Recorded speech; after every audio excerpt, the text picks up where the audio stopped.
It's time for MacBreak Weekly, episode 178. The war between Apple and Google is on, baby. Amazon surrenders for now, and why a 16 by 9 iPad might be a bad idea. It's all coming up this week on MacBreak Weekly.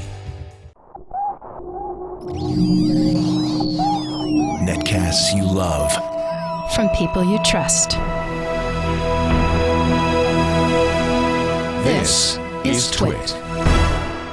Bandwidth for MacBreak Weekly is provided by CacheFly at CACHEFLY.com.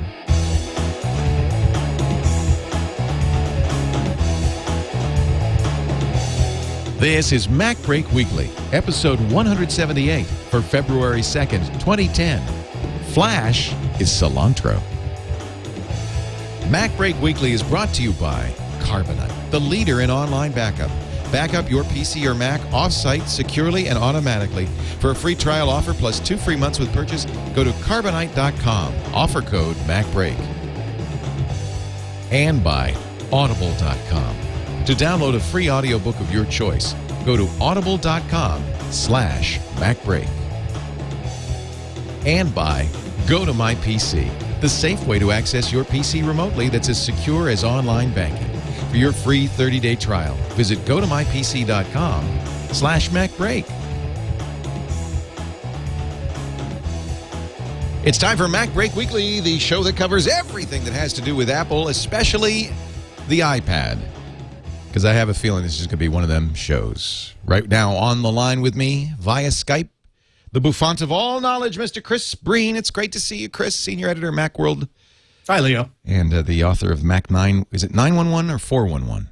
It's 911. 911. 411 is information, 911 is help. And when you really need the big help, When you really need it. We're so glad to have you back on. We had you on last week during our iPad coverage, and we realized suddenly that Skype is working again for you.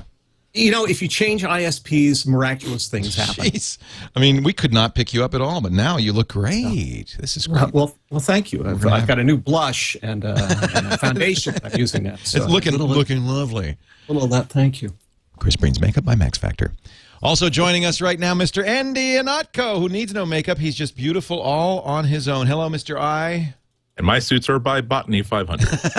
From the Chicago Sun-Times. Back home where you belong. Yes, back home for the back home to the 14-degree weather, where you realize that the suit jacket that served you so well in 52-degree San Francisco probably should have been rethought, given that we would be landing back. Well, you're coming back, aren't you, tomorrow? I'm coming back. I'm not tomorrow, but I'm leaving a week from today. I'm leaving next Tuesday for 8 days in sunny, funny San Francisco. For the big Macworld Expo. In fact, that gum better be where I left it on the bottom of that park bench, San Francisco. I trusted you, okay? This is going to be a trust exercise. Gum or gun? Or gub? Well, let's just see which one is which.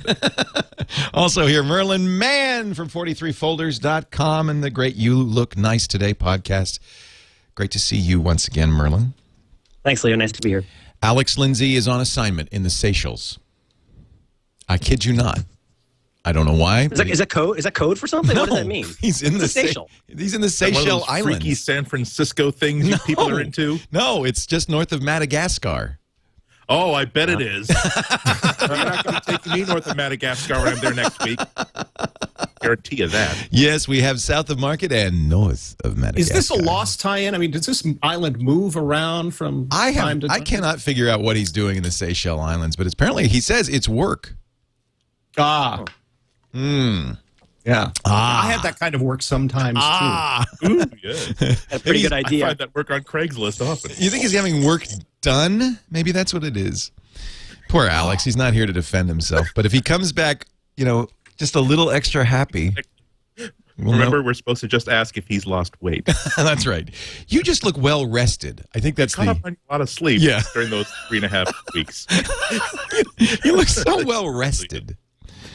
I hate to do it to you guys, but there really is only one story in the Apple world, at least for a while. There's some other minor stories, but it's the iPad.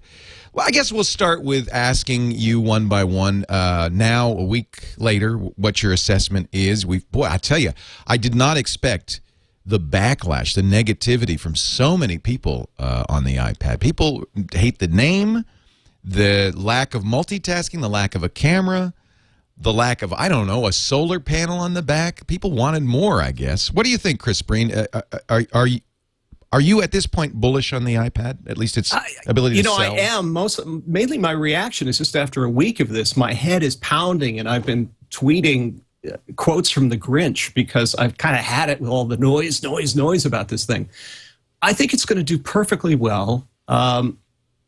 I think that the geeks among us really, really care a lot about Flash and HTML5, but everybody else, meaning the majority of people who buy this thing, don't give a damn. I mean, it will be a perfectly lovely device. They will pick it up. They will use it. If they encounter pages that don't use or that have Flash and they can't use it, they'll say, oh, that's fine. I'm accustomed to that. I've seen that on my iPod Touch. I've seen it on my iPhone. No big deal. I'll move along. As people continue to use devices like this, then maybe Flash will go away simply because people are choosing other ways to view their media. But for the most part, it seems like people have forgotten that we've already been here a couple of times. We've done this with the iPod. We've done it with the iPhone. The same kind of noise occurred then. It was more about price in that case than it is now. But still, it's like, well, this is never going to work. It's going to be a terrible failure. And then a year down the line, we all look back and go, oh, look at that. People seem to like this device. Yeah. You agree, Andy?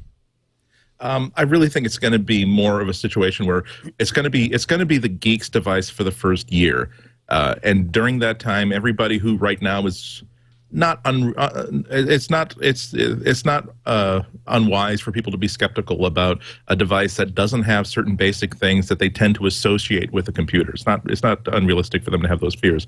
But during that year, the people like us who bought them early, we're going to be in airplanes, we're going to be in conference rooms, we're going to be in restaurants and burrito stands using this thing. And I think a year from now, when all those people, they have $500 or $600 to buy a new laptop or buy a new this or that, they're going to remember that, well, you know, there was that guy in the conference room who was taking notes on an iPad instead of a notebook, and that worked really, really well. And just remember that time that we were flying from Boston to San Francisco, and there was this guy who had his iPad out for like 6 whole hours, getting things done and reading things and being entertained. Maybe I'll just at least take a look at it.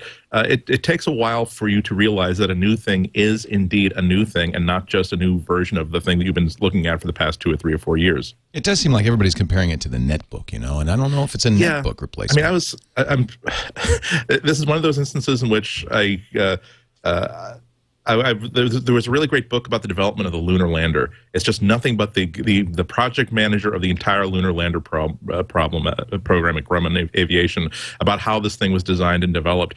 And it just reminded me of the chapter in which he talks about this breakthrough moment in which they're trying to figure out how do we save weight. Gosh, we have these huge windows in the lunar lander. They're structurally bad and they let in too much heat, and that's a big problem. And then suddenly somebody had the idea, wait a minute, what if we just take out the seats?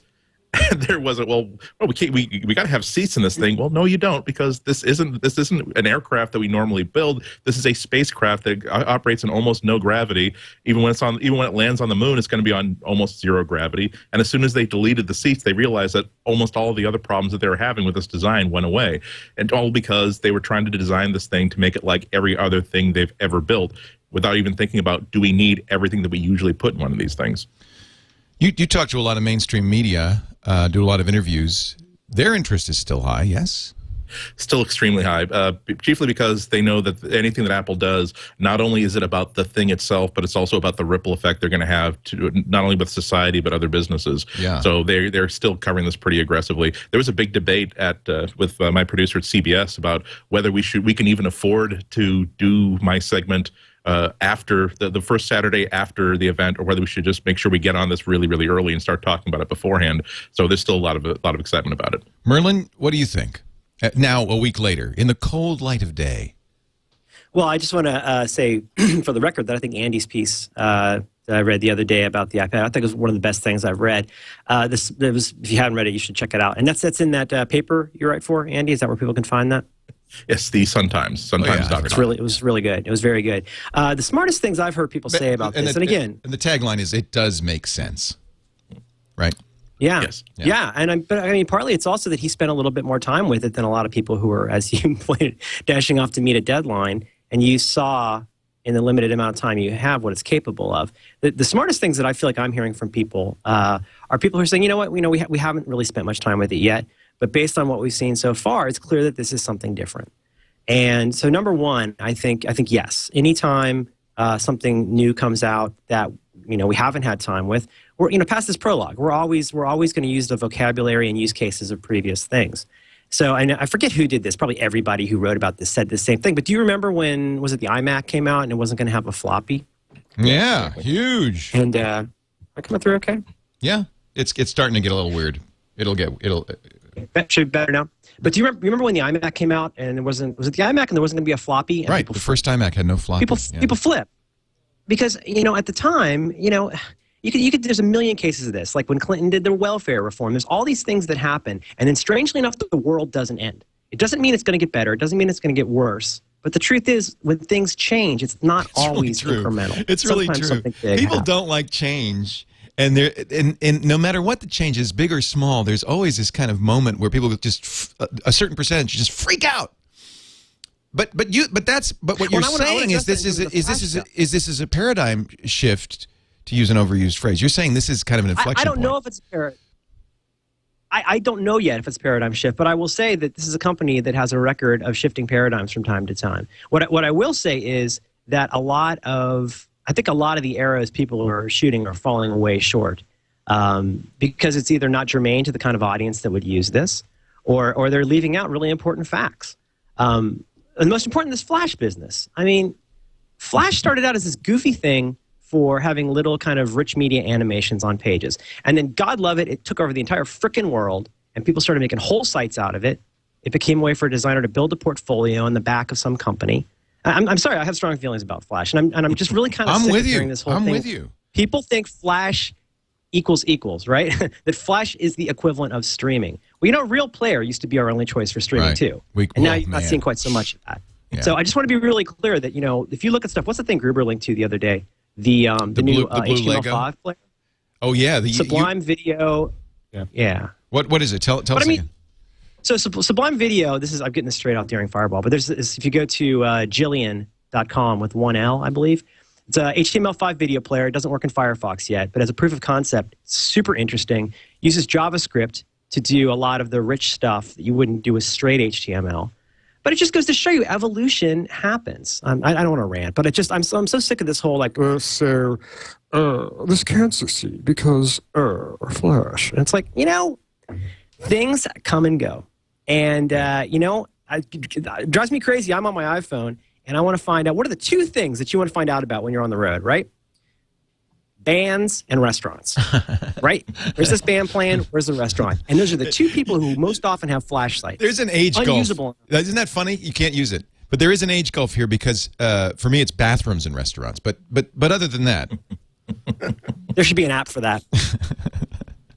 No, I'm with you. And in fact, I think I admire Apple's stance on Flash. Here comes some Sublime Video. This is the Sublime Video player. But you can go to, you can participate in an HTML5 demo on YouTube. They're doing beta of most of their video if you go to youtube.com/HTML5. And most of that video... and if you've ever watched a video on YouTube on your phone, this shouldn't be such a mystery. Right. As I understand it's H.264. Yeah. H.264, which is an open standard, right? Now, and I admire, as I was saying, I admire Apple for putting a flag in the sand and saying, okay, we're going to take some heat for this, but we really want to move away from Flash. I saw it interesting on TechCrunch today. There's an interesting, it's really a rumor piece. The folks at Chromium, who are not technically affiliated with Google, and yet there's some Google association because they're doing the open source builds of Chrome.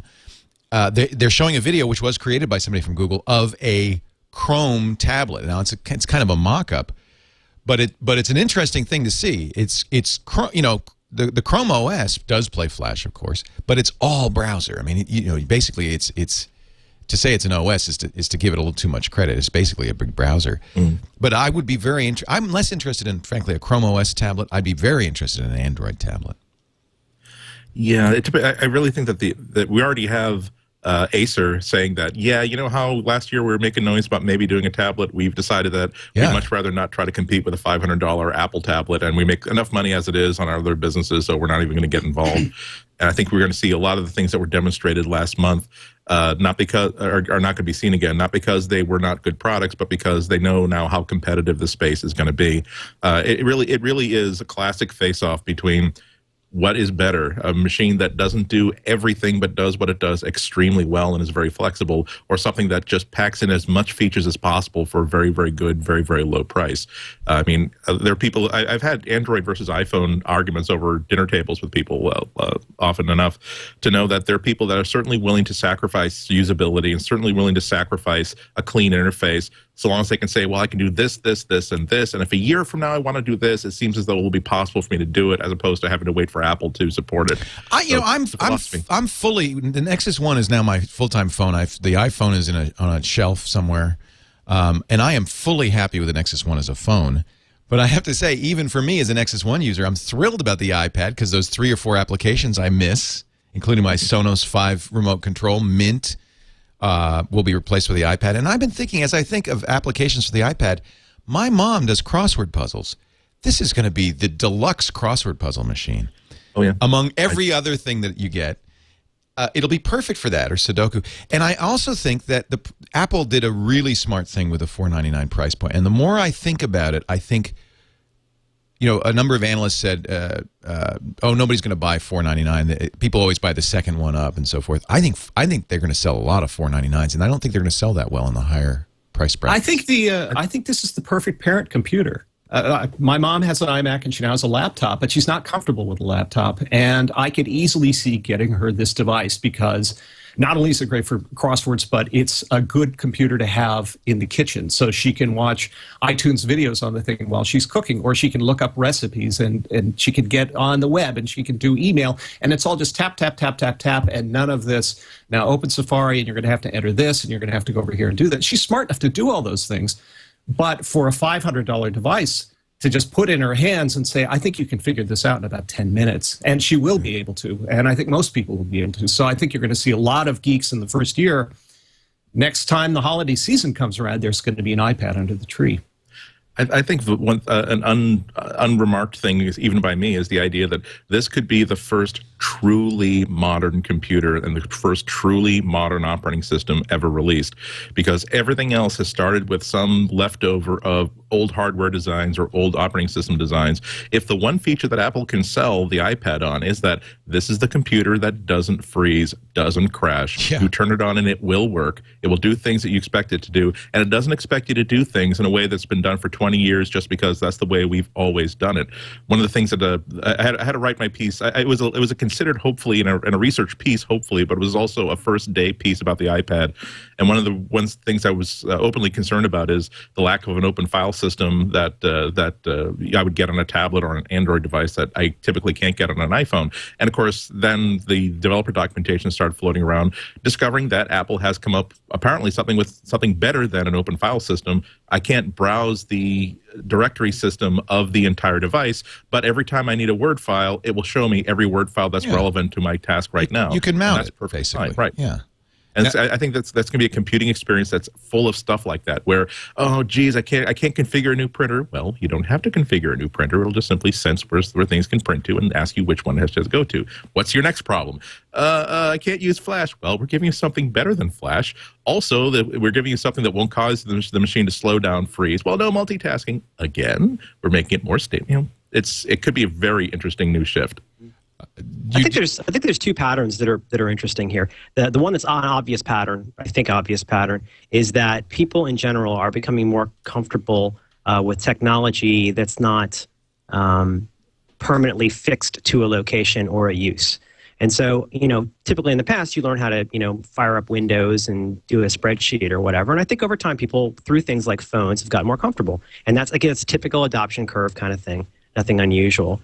To me, the other thing that's a lot more interesting is we're going to continue to see a split amongst the people who use different kinds of technology.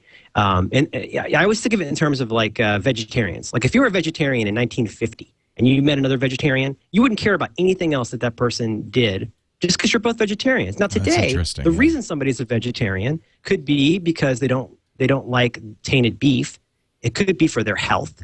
It could be for moral reasons. It could be for a million reasons. And just to assume that you can make a decision about somebody based on a noun like Apple user, or, I just think that becomes a pretty kind of weak way to really determine how people use this stuff, because the reasons and the ways we use this stuff are going to continue to explode and splinter in really interesting ways. The only reason I say that, so when somebody sits around and goes, oh, it doesn't have flash, or it doesn't have 5 cameras, well, maybe someday there'll be one that does, but maybe I don't sooner think than that someday. guarantees Yeah, you kind of. What about the rumors that Apple might, in fact, put some of this stuff in before the thing comes out? We got 2 months, right?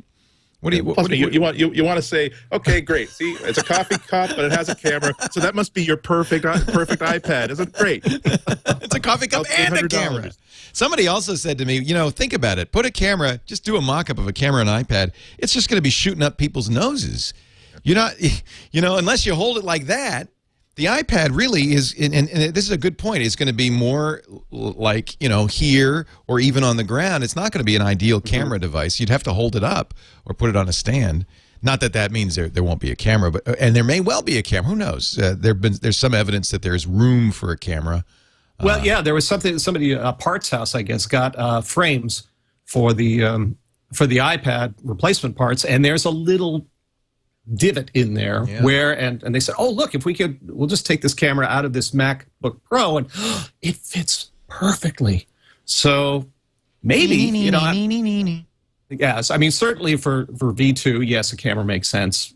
V1, maybe they throw it in there and say, oh, by the way, you get this too. I think it's much more likely that any extra cycles they've got are going to be spent on performance, and I don't know anything about this process. I'm pulling this out of my ass. But my guess is that they're going to work on performance enhancements, engineering stuff, and just polishing.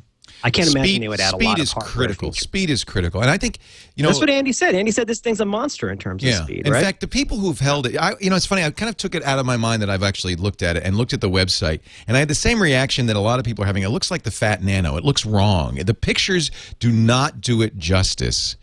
And you get 2 impressions when you actually hold it. One is the elegance of the design, but the other is just raw speed.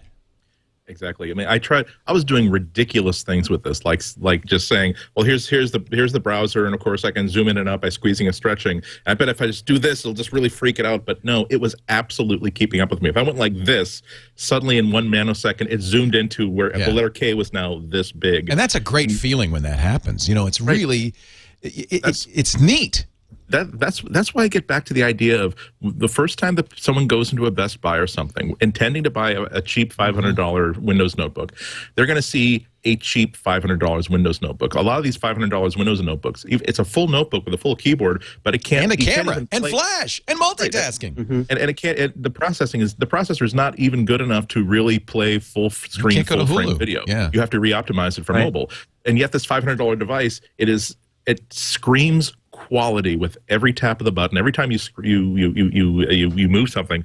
The example that I kept coming back to is we've seen ebook readers, like software readers for phones and stuff, where they try to get clever and say, well, it'll be like we'll have this turn pages like a book. You'll flip it to the left, and it'll be an animation of a page flipping to the left.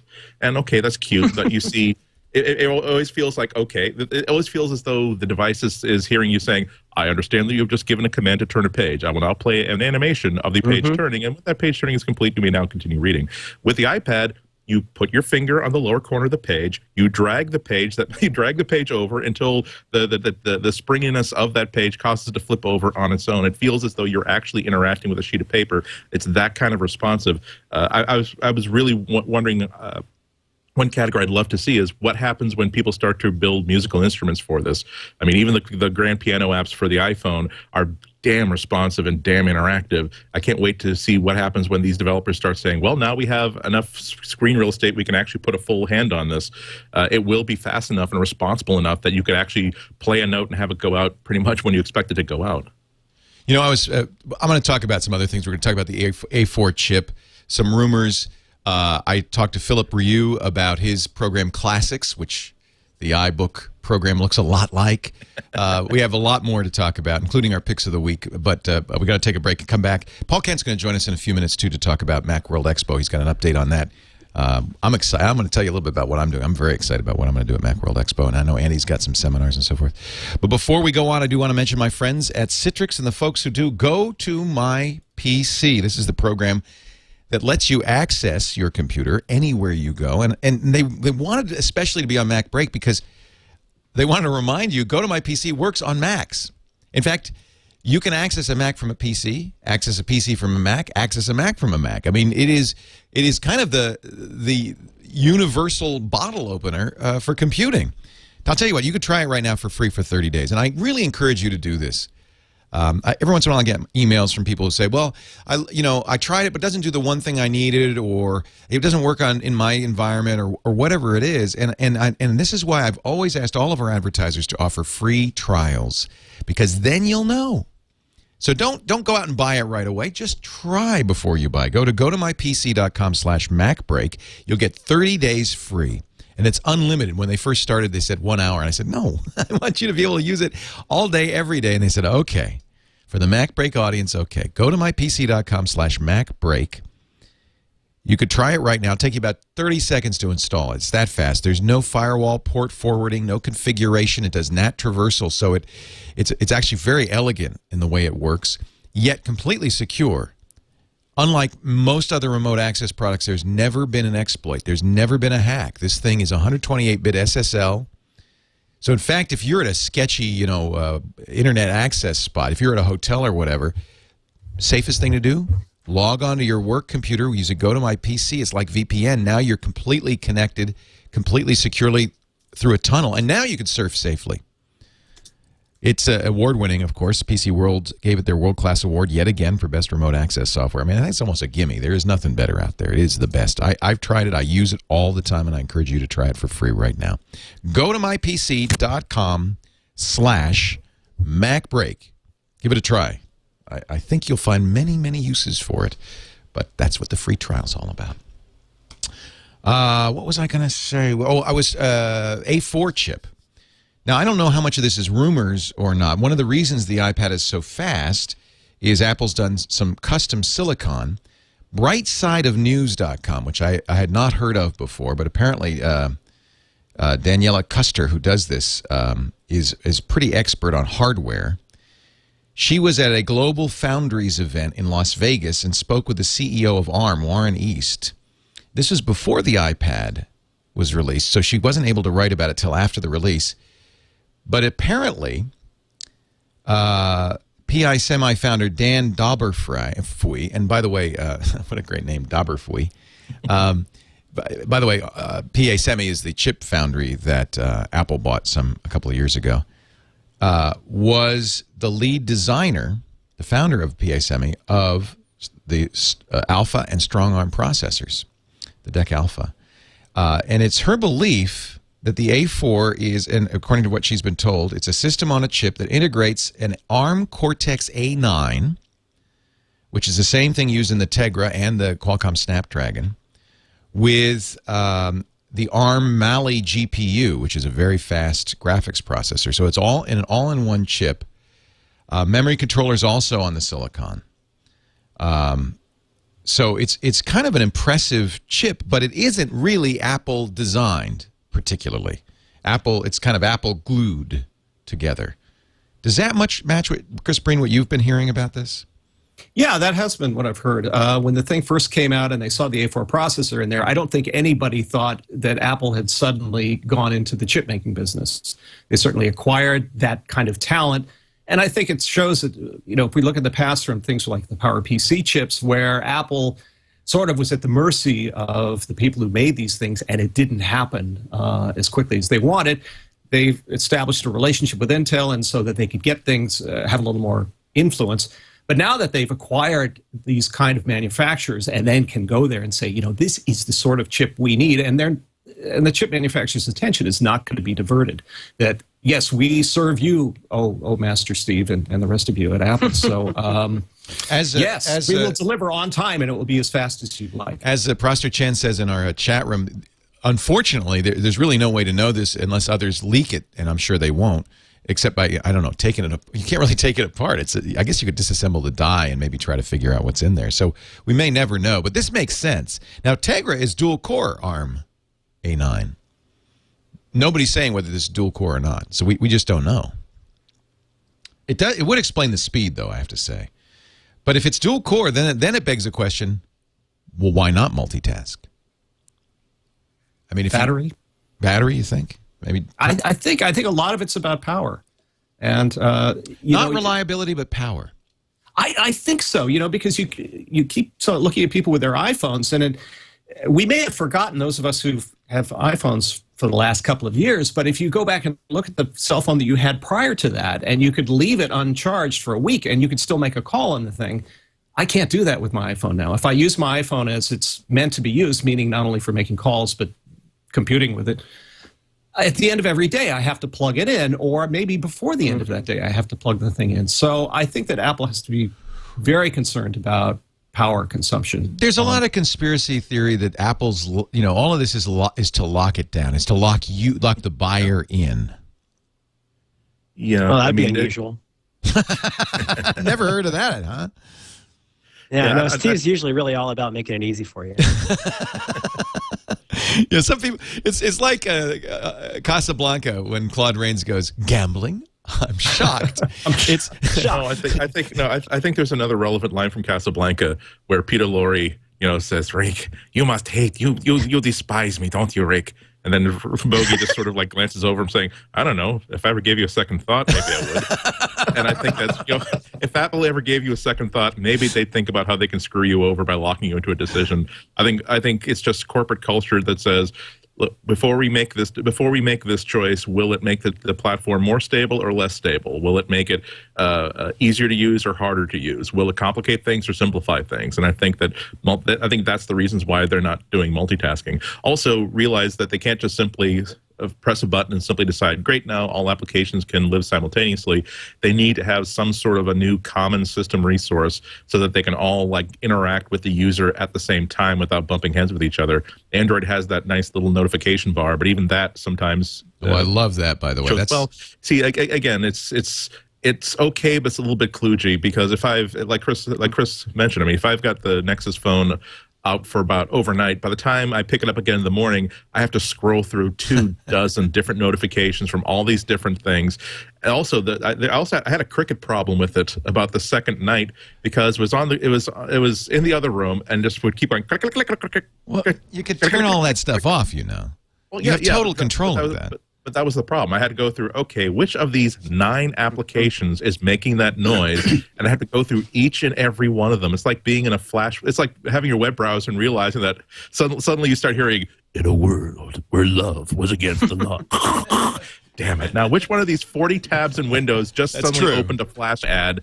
And just going through one after the other, closing windows. So there's. But I've spent a lot of time, tweaking, and what you get in the habit of every time you install an application is looking in the settings, of course, and then when it says notifications, you control the notifications and what's going on with it. But that's the Apple way of doing it would be to make sure that you don't have to go looking through notifications to turn things off. They have one global setting in the settings, but I think it'd be more like, first of all, having 10 minutes alone in a darkened room with a rubber hose with this developer saying, do you really want to make the phone go at random intervals? Is it really that important? But I love it. I love that I can have, for instance, my Twitter application tweets when there's a direct message, and I can control when it tweets. And at first I had it turned on for mentions, but I get too many, so I turned that off. I love that kind of granularity. And, this is that Windows Mac argument, too. I mean, Windows has all these little fiddly bits buried all over the place, and geeks like that, but it isn't maybe very user-friendly, right? It's the oldest metaphor in the Mac world is the Protestant versus Catholic. Andy, you might have said that in the 80s,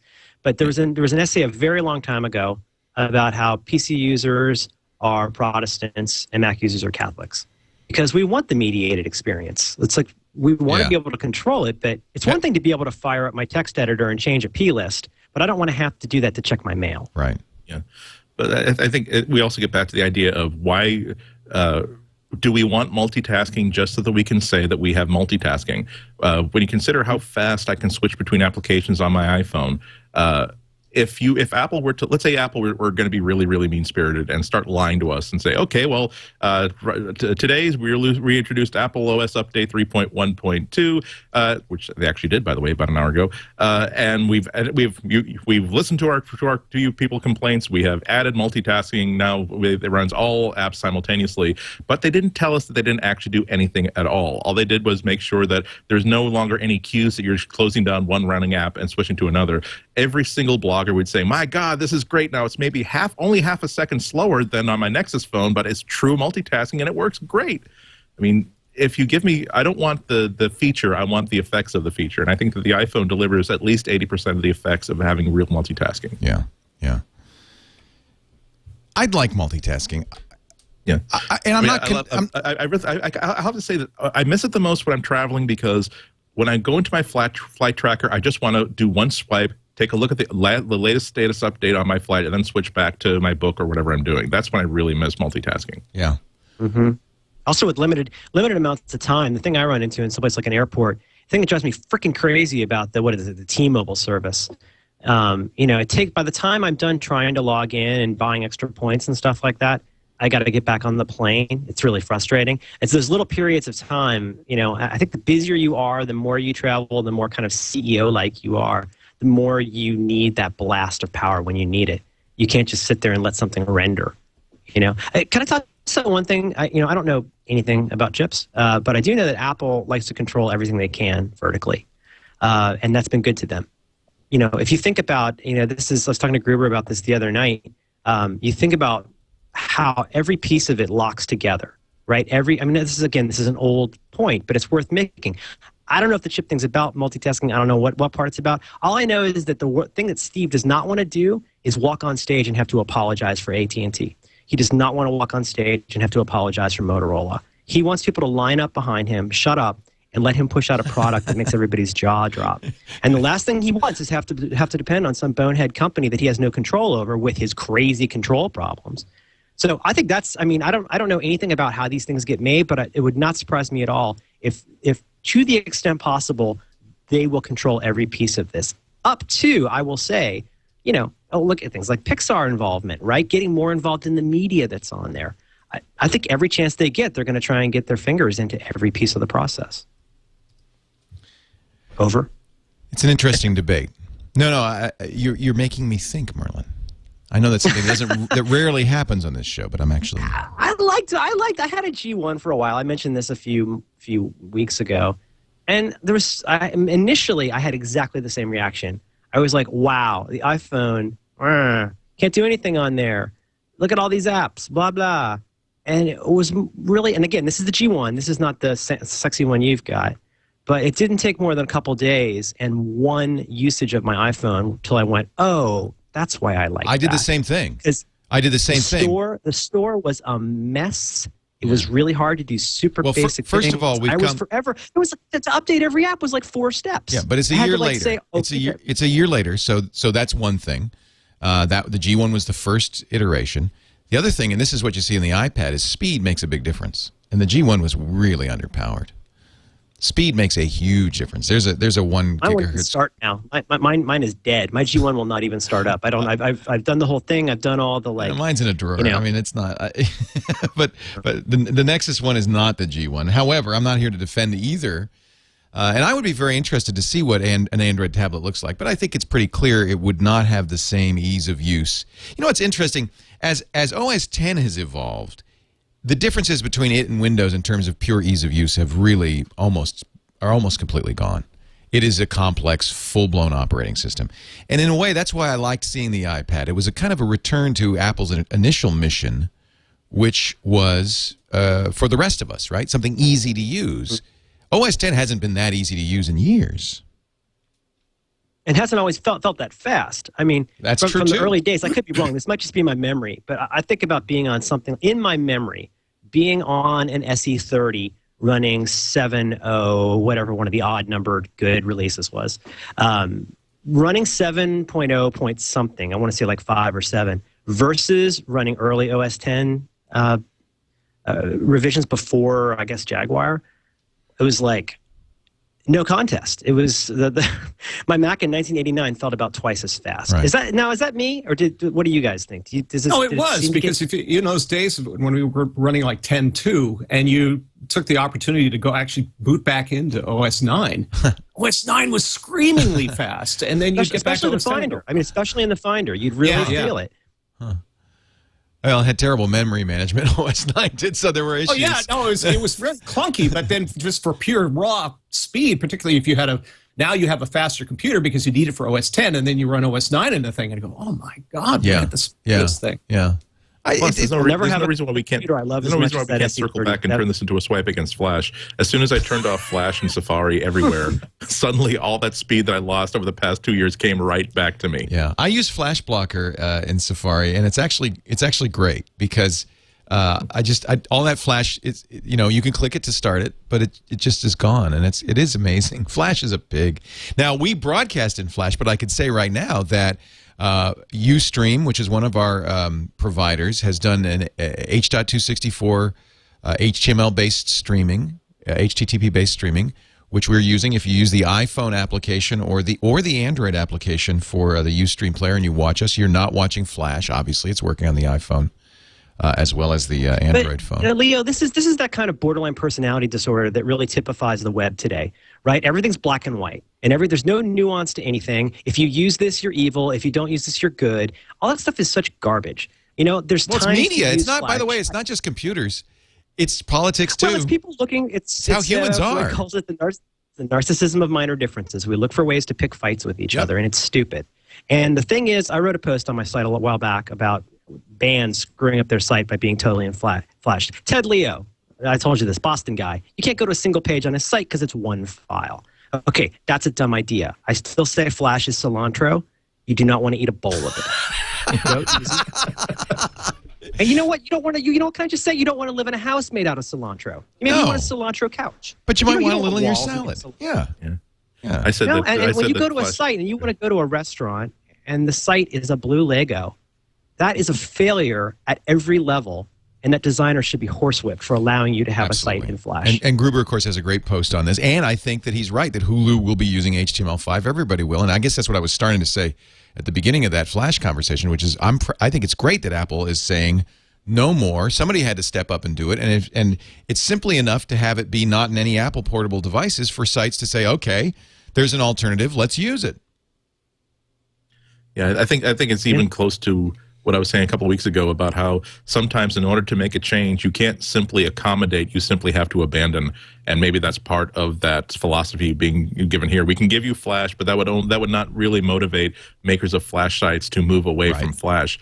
That great site that Gruber linked to last week about the response to the Adobe's Blue Lego blog posting, saying where Adobe posted this thing saying, well, here's all the sites that are now inoperative because it doesn't have Flash, and so then someone else said, okay, well, let us load up every one of these sites on an iPhone which doesn't have Flash, and hey, what do you know?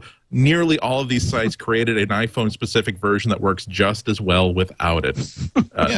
And I don't think that would have been possible. All those sites would not have gone to that trouble if iPhone said, okay, well, we're going to support it, but guys, we really want you to move away from it, so we're only going to let you do that for maybe another 5 or 6 years, so you're on notice, buddy.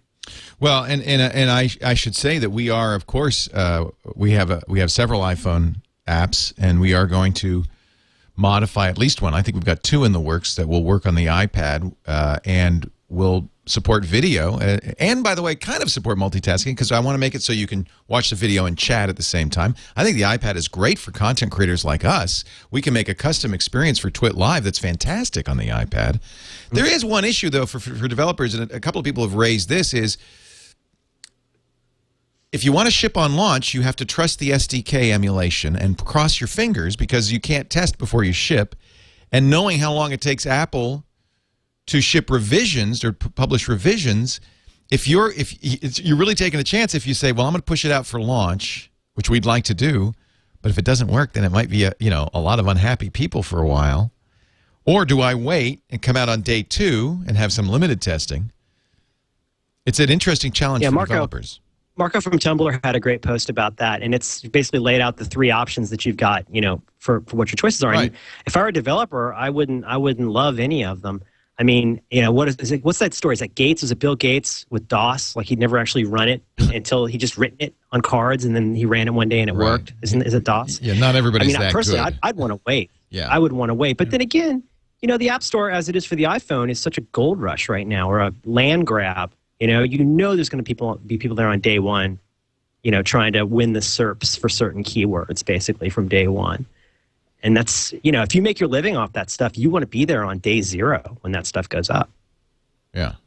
But I would have to think that initially they're going to have the big sites up there, and so we're going to see Electronic Arts there because they will have had these devices for a while. So, you bet. So I mean, I'm sure Stephen Apple Colbert has an iPad. Surely Electronic Arts is going to get one. So they're going to seed these to the major players, and so when you go there, when you first have your iPad, you're not going to get up there and there's going to be crickets. You're going to see something there that's going to catch your attention. And sure, the small developers may not be there, and I think actually it'd be wise for them not to be there on day zero, because if they rush something out and it's broken, and then Apple has this flood of applications coming in, and they don't advise it for 3 weeks, where are you then? Yes, you've got your stake in the ground, but it's a stake. Has anybody talked to developers about what the experience is with the whether they feel it'll be a simple thing to create iPad-specific versions, or whether they even want to do that? I would imagine what you'd like to do is have the programs auto sense and do the right thing, right? So it works on any platform. Andy, how good is the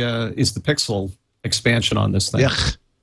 Okay. I played Assassin's Creed, and you press the 2x, which is really 4x because it's double this way and double this way. Jaggy. Well, it does remind you of how many user interface elements aren't things that are being sort of built by the operating system, but they're actually bitmaps that are part of the application bundle. So when you're using like a you kind of expect that when you're shooting orcs that maybe the orc, if it's a bitmap, is going to start looking like made out of Legos. Good. Yeah. But sometimes it'll be if you're in an Outliner app, it'll say the button for like expanding the outline. Oh, it used to be a triangle. Now again, it's a small pyramid of Mayan stone blocks. On the other hand, if you used a font for that, it should scale beautifully. So a lot of things will work great. Some things will scale beautifully. I really would love to see how well the Amazon app looks or Stanza looks, because if that simply just scales directly upward, that's a very, very simple tweak. Now, obviously, Apple is going to – I think that most developers of iPhone apps have enough focus on the quality of their product that they're not going to simply say, great, we changed 8 lines, done, ship it, we're done. They're going to look for ways to completely reconceive it for the iPad. And Apple did something really cool. There's actually the ability to do a universal package that'll have one package that has both the iPod and the iPod/iPhone and iPad versions of it. So if people want to, if Stanza wants to do just one upload, just not contaminate their store by having multiple SKUs, they can simply say, buy this no matter what you have. If you have an iPhone and an iPad, that one download will service both devices. I think that's the way to do it, and I imagine that'll be you'll have that capability. It may blow up applications a little bit because you have bigger, more bitmaps in there, but my pals at Omni Group are just like I say from reading their blog posts. They're turning things upside down. Isn't that exciting?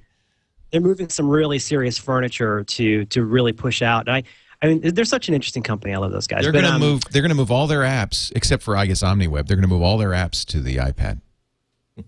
And I mean, Omni, everything. They're outline nerds. I mean, it's basically it's one big Emacs app with like a fish tank in it. That's all the place is, and iPad.el or whatever. So they but no, everything for them,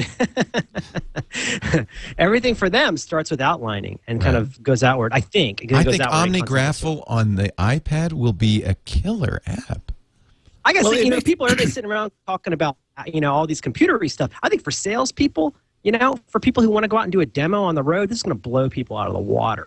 To be able, and Leah, remember how we talked in the past about how even like I've got a MacBook, a pretty nice unibody MacBook. You always wanted that 10-inch though.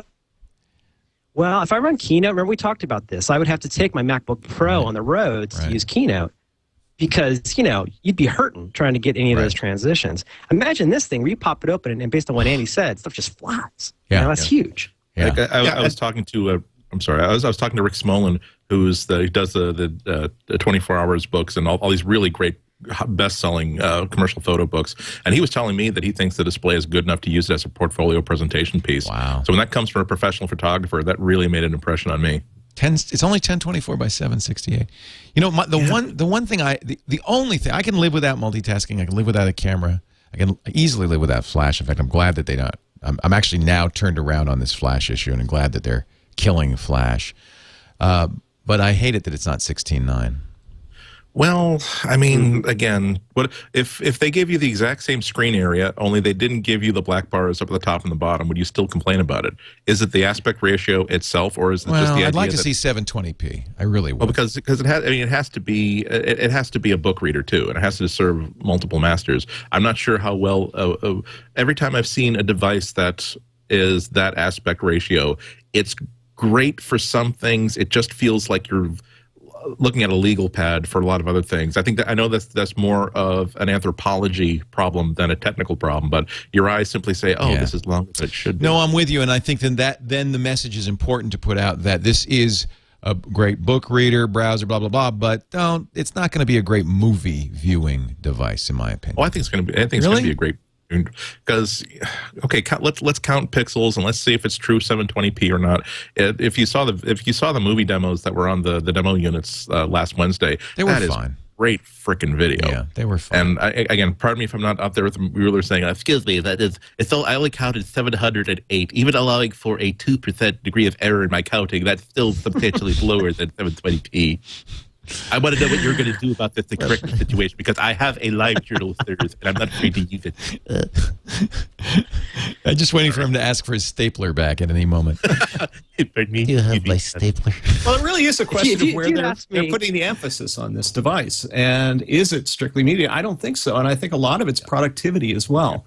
Well, that's what surprised me, because to me it was I expected and got a content consumption device, and I was kind of surprised to see this little nod with iWork to content creation. It's not a nod; it's a but when you see the Omni Group jump on this thing in this way, I think that it hints that whereas the iPhone is not a great productivity device, it's fine, but it's too cramped. But now once you've got this bigger screen, you can do a lot of interesting things with this, and I think the fact that Omni is so interested in this is heartening. That we are going to see an explosion in productivity apps where they couldn't do it with these smaller devices. Yeah.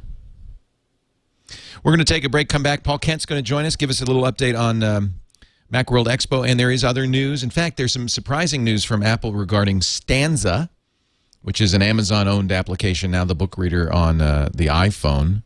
And there's new versions of the iPhone software and of iTunes. We'll talk about that in a second. But before we do that, I do want to mention our friends at Carbonite.com. Carbonite is a backup solution for anybody who, especially with a laptop, but anybody who's got stuff on the computer that you care about. 13% of hard drives, according to Carnegie Mellon, in a study they did, 13% of hard drives crash in the first year. 43% of people lose files they consider irreplaceable at least once a year, according to Harris Interactive. Over 600,000 laptops. 600,000 laptops are reported lost or stolen at U.S. airports every year. That's more than 10,000 a week. If you have your precious photos, your email, your financial documents on your computer, and you are not doing off-site backup, you are not backed up. When the worst happens, fire, flood, earthquake, and you lose the backup disk that's right next to the computer, then you'll know what I'm talking about. That's why Carbonite is such a great deal and a great solution. Since 2006, Carbonite has backed up over 25 billion files and restored 2 billion of those to customers who would have otherwise lost them. Even something as simple as human error. Carbonite backs up your files automatically, so you don't have to think about it. Your photos, music, emails, financial records, office documents, and other irreplaceable files. No extra hardware is required. You can recover lost files on any computer as long as you can get online. You can even use Carbonite to transfer files to a new computer. Mac or PC, I want you to try Carbonite right now. Go to Carbonite.com. Use the offer code MacBreak. You can try it free for 2 weeks. Again, always a good idea to try before you buy. And I make sure that all our sponsors do that, except for Ford. We haven't figured out a way for you to drive a Mustang without paying for it. But we're working on that. Wouldn't that be nice? Try it free for a month. I would like to get that, actually. Carbonite lets you try it free. Go to Carbonite.com/MacBreak. And by the way, if you do the free trial for 2 weeks and then you decide to buy, it's less than $5 a month for unlimited backup. Everything on your computer, not external drives, not network drives, but if it's on your computer. And you'll get 2 free months if you use the coupon code MacBreak. Carbonite.com. It's backup done right. Carbonite. Let me call Paul Kent real quickly. We'll continue with our conversation. There's other Mac news as well, but we told Paul we'd get him on just to get a little update. Andy's going to be doing Mac World Expo. I know you got some seminars coming up, Andy. Yep, I'm going to be doing 2 things on the big stage, and I'm going to be floating around doing things with Macworld's podcasts, and I'm doing some things with Alex and some things. I'm surely going to do some things on the Twit Network. It's going to be 8 days of peace, love, and understanding. Fantastic. Well, not so much understanding because I'll be explaining it. So, and I'm doing the Mac. David Pogue is going to be doing the big keynote, and I'm going to be doing taking over his Mac World Live. And we've got some great guests on that one. We're going to have Roger McGuinn, the founder of the Birds, is going to perform. Isn't that going to be fun? Adam Savage from MythBusters says he's going to blow something up, or I don't know. Heather Gold has a great comedy bit she's going to do. The one you were talking about. Macs are Protestant Catholics and the PCs are Protestant, something like that. And we also are going to have a great Star Trek band called Warp 11 featuring, does the name Kiki Stockhammer ring a bell for anybody? Kiki was the great demo goddess, still is, by the way, the great demo goddess for the Amiga video toaster, you may remember, going back some ways. And she's now got a great band called Warp 11, so she's going to be joining us. It's all in all, it's going to be a lot of fun. Let's say hi to Paul Kent. He's putting this all together. Hey, Paul. Hi, Leo. How you doing? I'm doing great. You must be going crazy right about now. It's pretty busy right now. It's really hopping around here, but it's a lot of fun. Good. We talked to you a couple, maybe a month ago. Yep, we talked a month ago. We were just kind of hitting that final ramp up right before the holidays. So people, I see you tweet almost every day now with new people who are signing up. So the absence of Apple isn't hurting you in terms of exhibitors. They want to be there. Different types of exhibitors. I mean, the absence of Apple has had different effects on us. Certainly there'll be less exhibitors this year, but I think the ones that are there are really interesting, and it's the great cross-section of things going on in the Apple products world. So we have tons of app developers for the first time this year in the mobile app showcase. We have cool little software indie developers. We have that's what big Merlin. You companies. call that Tiny Town, right? Tiny Town. That's Tiny my favorite Town. part. That's where all the fun is. It is. It's where the cool, interesting developers are. I love that. They're hungry. Yeah. They're the guys who still care. And I imagine that there'll be a lot of talk about the iPad. The iPad won't be out because Macworld Expo is just a week and a half from now or something like that. Yeah, that's right. So we announced a couple hours after Apple's event our own iPad special event that Jason Snell, Andy's going to sit on a panel with them. And, the good thing that Macworld can do is kind of be this like an advocate for users. If you're thinking about whether you should buy one and you want to have as much information as you can before you go out and spend your hard-earned money, Macworld's a good place for you to kind of come and figure out what's what. So Jason Snell, Andy, and some other people are going to be putting on a panel. We're actually going to give an iPad away. We're going to give an iPad away when it ships. I mean, we'll announce who wins it at the event. But we announced an iPad special event where we'll really kind of go into all the details, form factor, usage, should it have a camera? I don't know if we'll get a lot of questions about Flash from the audience that'll be there, but it's a good place for Jason and the editors of Macworld and some special guests and good informed people to really kind of share everything that's going on. That's exciting. That's right. I think it's timely. Yeah. Well, good scrambling. We were ready. Yeah, to get that one on there. Well, you knew. Yeah. In a way, it's a shame that Apple. It must bug you a little bit that Apple it ended up announcing something in January, even though some of what they were talking about was, well, we don't want to be forced to announce things in January. The glass is half full. They just created a wave, and we're just going to ride that wave right through the show. That's a good way to think about it. Holy cow! It's like, come on. Oh well. I'm very excited, and really, as we've said before, the key to Macworld Expo is the Mac community, the Apple community is a place to gather. Regardless of what Apple thinks, we need a place to get together and talk about, meet each other and talk about what's going on. And I imagine a lot of people will be there trying to figure out what the iPad means and to their business and to them as users, I think it'll definitely be one of the big topics of conversation at the show. There's so many things going on. I mean, Macworld is a very content-rich experience for people. I mean, all of the feature presentations we have, the great stuff that you're putting on for people. Pogue is doing some cool things. He asked me to play guitar for him, and I think he's writing a play that he actually is going to have performed as part of his. Oh, I love it. Thing. Guy Kawasaki is going to be featuring some cool new products. The folks at our sister company that put on the demo conference are going to be premiering some new things. The filmmaker Kevin Smith, We've got the electronica music industry legend BT. So there's so many cool things to do. And then you have about 230 exhibitors on the show floor. So product discovery, cool learning, cool social networking. I think we've really done a good job this year at creating an event, a true event that will really delight people when they come to the show. Macworld Expo, it's just around the corner. If you haven't registered, go to macworldexpo.com. It's a February 9th through 13th, and I'm going to be doing my event on Friday the 12th. What is it, 2 o'clock? I think it's 2 o'clock, 3 o'clock? That's right. Yep. And then we're doing a tweet up. Myra Joyce has organized this one. 6:30 p.m. that Friday evening at the Marriott Marquis, which is the Jukebox Marriott right across the street. So we'll have more details on that. We want everybody to come out. I'll be there. Andy, if you could, I'd love for you to come. Everybody, I'll be there. Good. Hey, Leo, I have a couple of giveways if it's okay. Oh, would you please? That's great. Yeah, Always absolutely. Nice. Yeah. Whenever I come on, we want to make sure that all of Leo's listeners have a chance to come and see him. So we're going to give 100 free passes to the expo floor, which also includes seeing Leo and seeing Pogue. All you have to do is go to macworldexpo.com and enter the code LEO, L-E-O, and the first 100 people will get a free pass to come to Macworld. And then we're going to select 10 of those people at random and give them passes to our big attendee party, which is later on Friday night, the Macworld Blast. So it's really kind of cool. I can't wait. I think it's all good. We have a cool video on the website that I see this. Made. Can you give that a run? Yeah, let me show you this. This is really cool. I have to push some buttons here to get this to work. I'm going to make it go widescreen too because I have you squooged down to a small size. There we go. 6,111 miles to Macworld. It says that's a long. So that's a long way to go. We had faculty and fans from all over the world send in little clips, and the inspiration for this was the famous Bob Dylan video, Subterranean Homesick Blues. Oh, I was going to do this for you, and I'm sorry. I just didn't get around to it. Look at this. This is fun. In despair, let your laughter fill the air.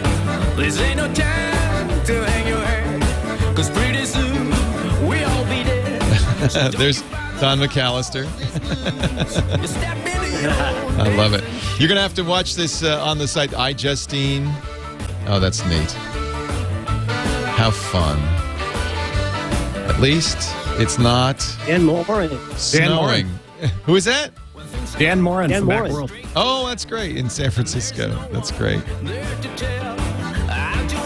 A lot of people using their iPhones as an enunciator. I like that. Well, go watch it. MacWorldExpo.com. You can see the full video.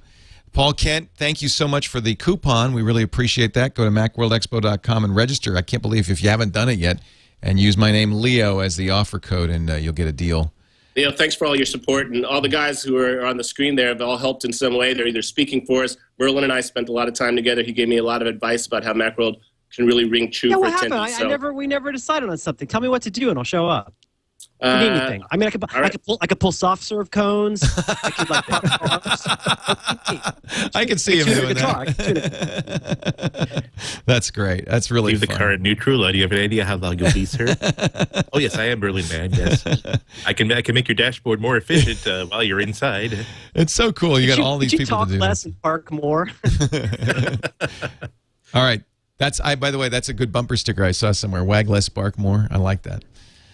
All right, we're going to let you go, Paul. Thank you. Good luck. I know you have a lot to do before next week. There's Alex. We'll see you Lindsay. next week. Absolutely. Yeah. Thanks for everything. Take care. Paul Kent from IDG, and they're working hard to make Macworld happen. You know, I'm sure it was a bit of a blow when Apple said we're not going to be there, but I think that the community still needs to have an event that we can call our own. And it's really important. It's really neat to see this video. I'm mad at myself because I didn't get around to making a clip for them. Yeah, I myself, I fell victim to awesomeness paralysis. Yeah, paralysis. Yes, paralysis, because you're like, okay, I can either turn on the webcam, turn on QuickTime, right. say, "Hi, see you at Macworld." Like, no, I should get the walking cam, and I'll go into Boston, I'll go to the top of the Hancock Tower. Oh, but I can't go into for 3 days. Well, I'll go next week, and then wait, that was supposed to happen today, wasn't it? Yep, I did that exact same thing. Great artists ship. Yeah, that's the famous Steve Jobs line when they to the Macintosh group. So a couple of stories. This one just in from TechCrunch, which is, I'm sorry to say, is kind of a bummer. Amazon bought Stanza, which we all agree, in fact, Andy, was your pick of the week some weeks ago, is a really neat reader. And one of the great features that Stanza had was you could download stuff on your PC, on your Mac, on your PC, on your computer. Well, it worked on PC too, but you could download stuff and have it sync up to Stanza. Apparently, according to LexCycle, Apple has requested the removal of the ability to share books via USB with Stanza, and that if don't update your Stanza to 2.1 if you have an iPhone, because they pushed that update out today. I'm trying to figure out exactly what that limitation entails, because I've been a regular Stanza user, for God knows how long. I have never moved books from one place to another via USB. I've always done it via Wi-Fi. So, I guess is the Wi-Fi that's syncing? going to be big news. Go ahead, Merlin. I was just gonna say it's going to be big news for Caliber. Now is your chance. Go download Caliber, learn it, get used to it. It's ugly, it's awesome, and it leaves Stanza as a reader is still great, but Stanza for transferring files is not nearly as good as Caliber. So have you used it yet, Leo? Have you used Caliber? No, I'll try Caliber. All right. I'm sorry to interrupt you. We should come back to that though, because it crushes Stanza in terms of the functionality they're trying to take away. Well, you have to think that they're gonna do the same thing to them, right? So that's interesting, Andy. You're right. No, it's open source. The Python app. Oh, it's a Python app. Caliber's a Python app. Yeah, it runs on your Mac, and basically it pulls down RSS feeds. It automatically syncs with your Kindle when you plug it in. It does EPUB. It does Mobi. It does everything. It's iTunes for your books. It's ugly as hell, and it's amazing. I think we've talked about it before on the show now, come to think of it. Yeah, it does ring a bell. But now, how do you get it on your iPhone? Open port 8080, the HOA port, and open up 8080, and it just flies through the air. If you're running dynamic DNS or what have you, you can just go to port 8080 from wherever you are. You pop in your password and download your books from anywhere. Just shows you can't. That easy. You can't. It's just that easy. It just shows you though you can't really lock stuff down forever. If you've got a browser, there's going to be the ability to get stuff into it. However, I think this is a little disappointing. Apple clearly showing that they want to, it's really a battle between Apple and Amazon. I thought Amazon would welcome the iPad, would embrace it with open arms, because I thought Amazon, stupid me, was in the business of selling books and really not the Kindle, but apparently they want to protect the Kindle. That's the whole point of the Macmillan showdown over this past weekend. Amazon did cave. They said, well, we know Macmillan's going to win, but they did pull all of Macmillan's books, printed and otherwise, off Amazon.com. You had to use a third-party bookseller if you wanted to get anything from Macmillan. A lot of authors very upset because they were no longer able to sell their books through Amazon on the Kindle or in paper form. Yeah, you ever get the idea that maybe Jeff Bezos has a nephew, Lonnie, and when everyone leaves for the weekend, they just leave Lonnie in charge and say, now remember, if anything bad happens, what are you going to do? I'm going to solve. No, you're not. Here's my phone number. You're going to call me and let me know what it is, and then we'll solve it. Because how could you possibly have had a worse response than, I know we will pull 1/6 of all of our content from there, and everybody will rally to our side and blame Apple for us having to pull 1/6 of all our content. Was this them looking back at the NBC iTunes deal and saying, well, Apple got away with it. They booted NBC out of the place because they wanted to have variable pricing. So we can do it too, and we'll be heroes, right? And apparently not. And they weren't. Bezos doesn't look as good in a black mock turtleneck, that's for sure. Yeah, I think there's a big difference between doing things in your decision making and deals that make people want to go someplace else. I think that's really different than the kind of tortious interference involved in forcing people to change something in order to play your game. I mean, I think that's pretty different. And I think it's a weak pussy move on Apple's part. Anytime you go after like that, you know what? If your product is good, you mean on Amazon's part? On Amazon's part or Apple's part? Sorry, on Amazon's part. I apologize. You just called Apple a pussy, and this is MacBreak Weekly. You're not allowed to do that. I'm sorry. You'll fix that. I'll fix that in post. Right? I'll just add the word cat. Well, and you know what it does, Leo? It pushes people into other channels. I'll just say that. Exactly. I mean, this is the best. I mean, Apple's got to be going, yeah. Why don't you throw Random House and Penguin off too, Amazon? Let's just stop selling books, Amazon, because Who's that good for? Yeah, like, are you in the business of moving product? Or are you in the business of making squirrely rules? You know? Well, it's clear that Amazon, in this case, wants to be more than a bookstore. What they're saying is we are not a bookstore, because a bookstore doesn't do that. They want to control the chain, and I think this is I mean, I think they know right now what a stupid move it was. But did he catch like this awesome diss that Macmillan made?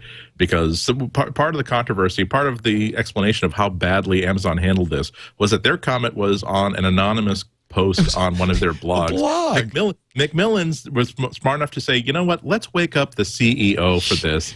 Let's have a statement coming right from the top. And by the way, boss, you're going to refer to Amazon as merely a customer of Macmillan, not as a partner in one of your businesses. Like, oh snap!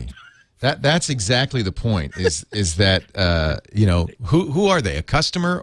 Do they resell books, or are they the full? Are they the publisher in effect?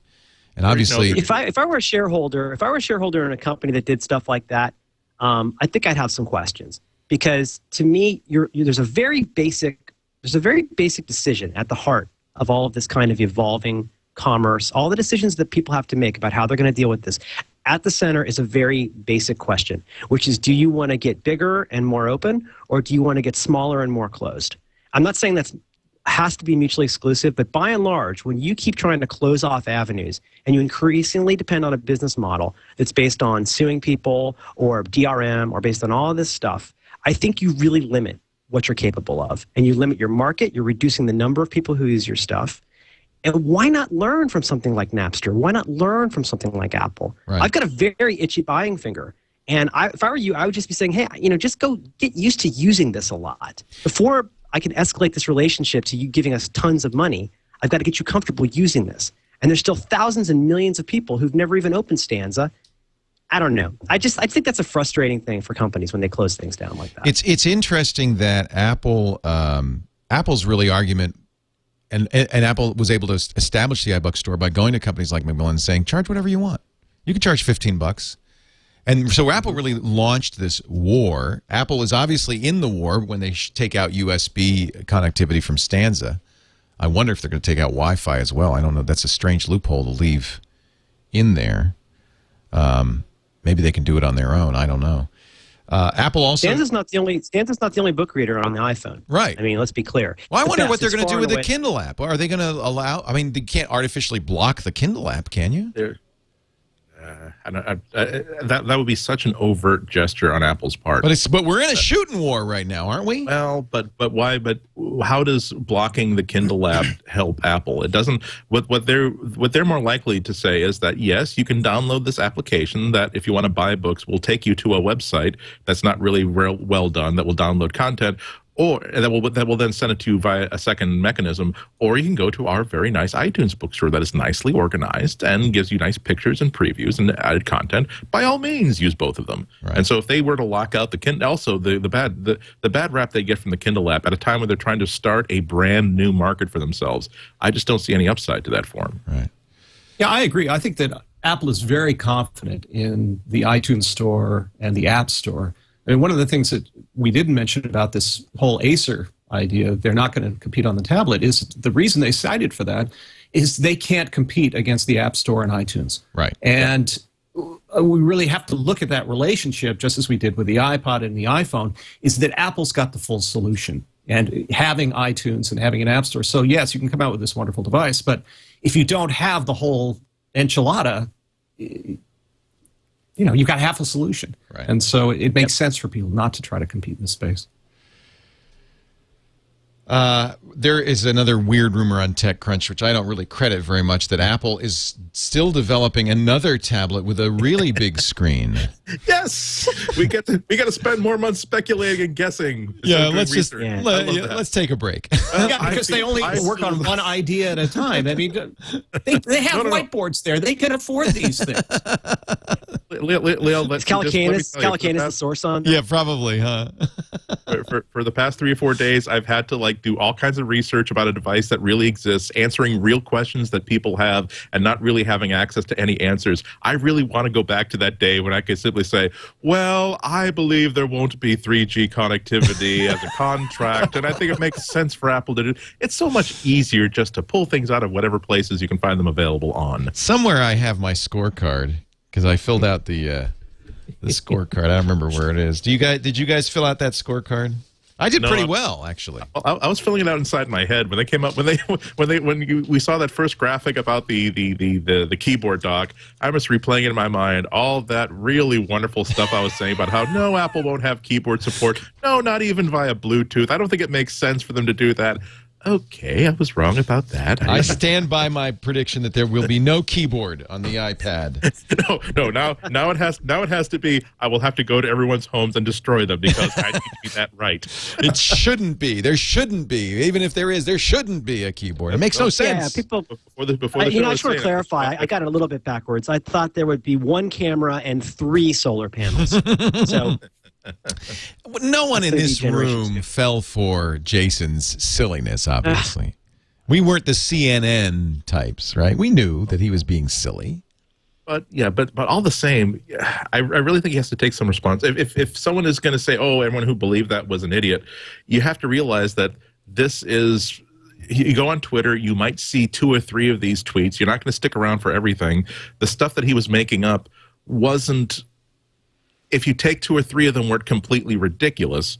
That's why when people were asking me about it that night, I was pretty much. I just gotten off my plane at like 11 o'clock and catching up on stuff, and that's a bad time for a real journalist to be getting information because on the night before something, right. It would have been. I'm tired. You're saying you were vulnerable.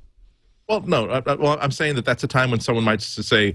If you're not quite so careful as you should be, that's when you simply say, "Well, there's a rumor from Jason that he has one right now, and I'll take a look at it later." And now suddenly it's the Chicago Sun-Times that's saying this, not just some guy on Twitter, right? And that becomes a big problem. Right. I do think that you have to be really careful about how you do jokes like this, just to make sure you realize that there are not a whole lot of people who realize that having 4 cameras and a solar panel is actually a stupid idea for this tablet because they're regular consumers. They think Apple does a lot of cool things that no one ever expected, and who knows? Right. It's sad. It's like a kid who starts out eating boogers for a nickel and then he just does it for free because he likes the attention. What a boneheaded thing to do with the kind of audience he has.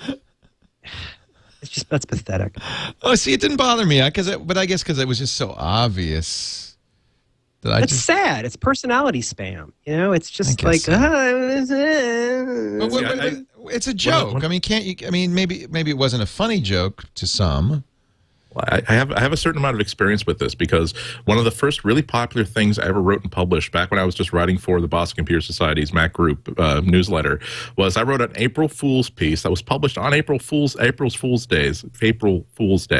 That was about how this is when the Mac SE was first coming out. That Apple was recalling all 128K Macs because they're a hazard. They're a hazard of some kind. And it was like all of like a page and a half long, and you'd have to get to only paragraph number 7 before it started getting off the rails because it explains what the problem is. And the problem is that these were installed with gasoline-soaked rags underneath the motherboard and that the CRT electron bomb, which there was a problem where it would start to fire backwards into the back of the case to try to erase the names of all the Mac people who were on that team who had been fired from Apple.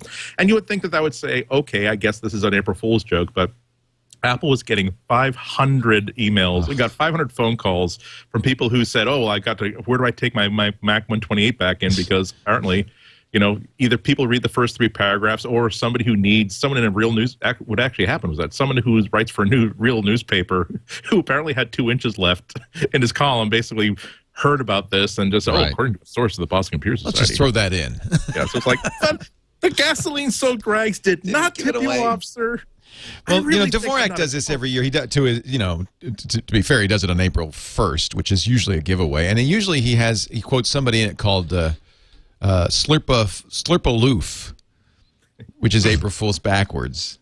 And to me, I always see the Slurpaloof and I kind of know. And I'm always looking for the Slurpaloof in everything. Maybe that's just because I'm a Cynical SOB.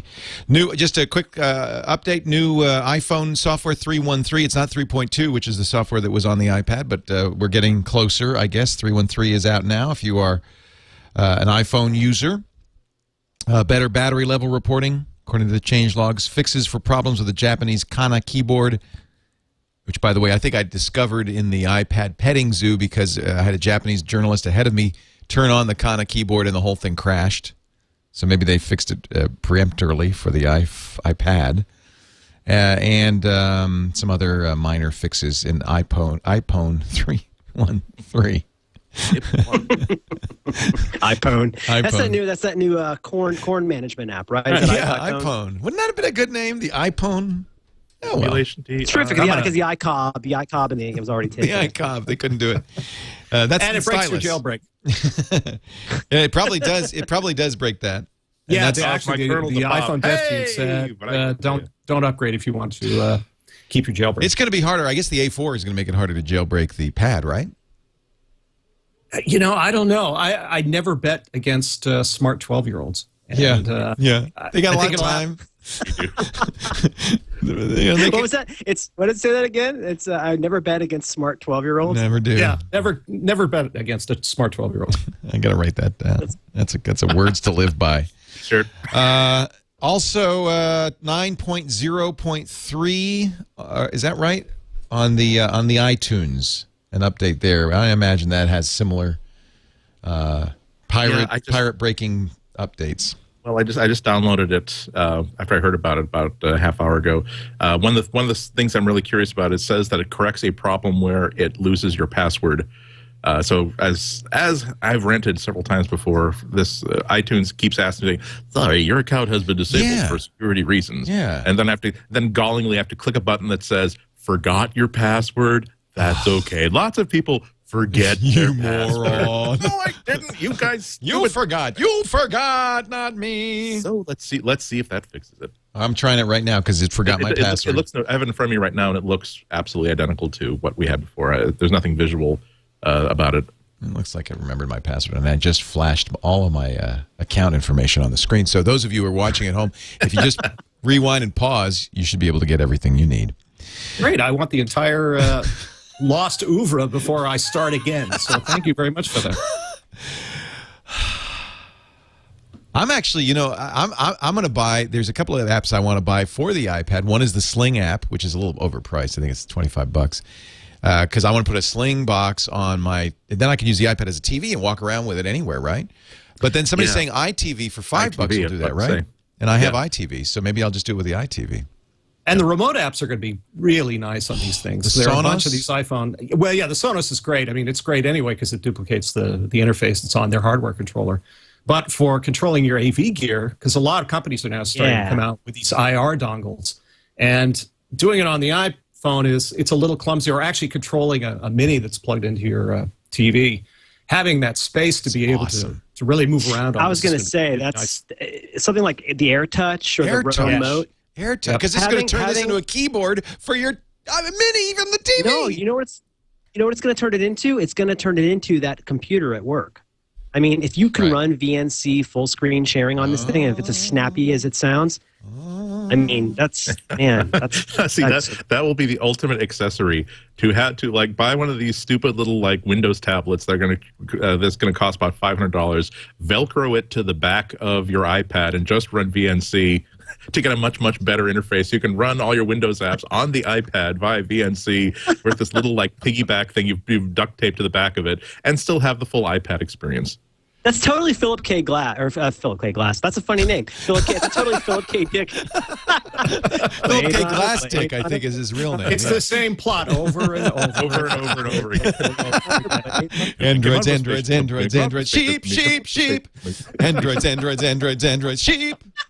Nicely done. Oh, goodness. We've turned it to NPR. We're making Philip Glass jokes. That's bad. This is the sort of programming that you like. By all means, we are listener-supported radio at NPR. Don't forget to tip us. Up next, a woman who makes typewriters out of old toothpicks. We'll be back after this. Philip K. Dick.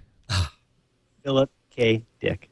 who never collaborated with Philip Glass to my knowledge. No, because anyway, I've used those apps on the iPhone and they're crazy great. I mean, well, what's the one? I don't have my phone here with me, but there's a terminal app that's pretty amazing. I forget what it's called, something Touch.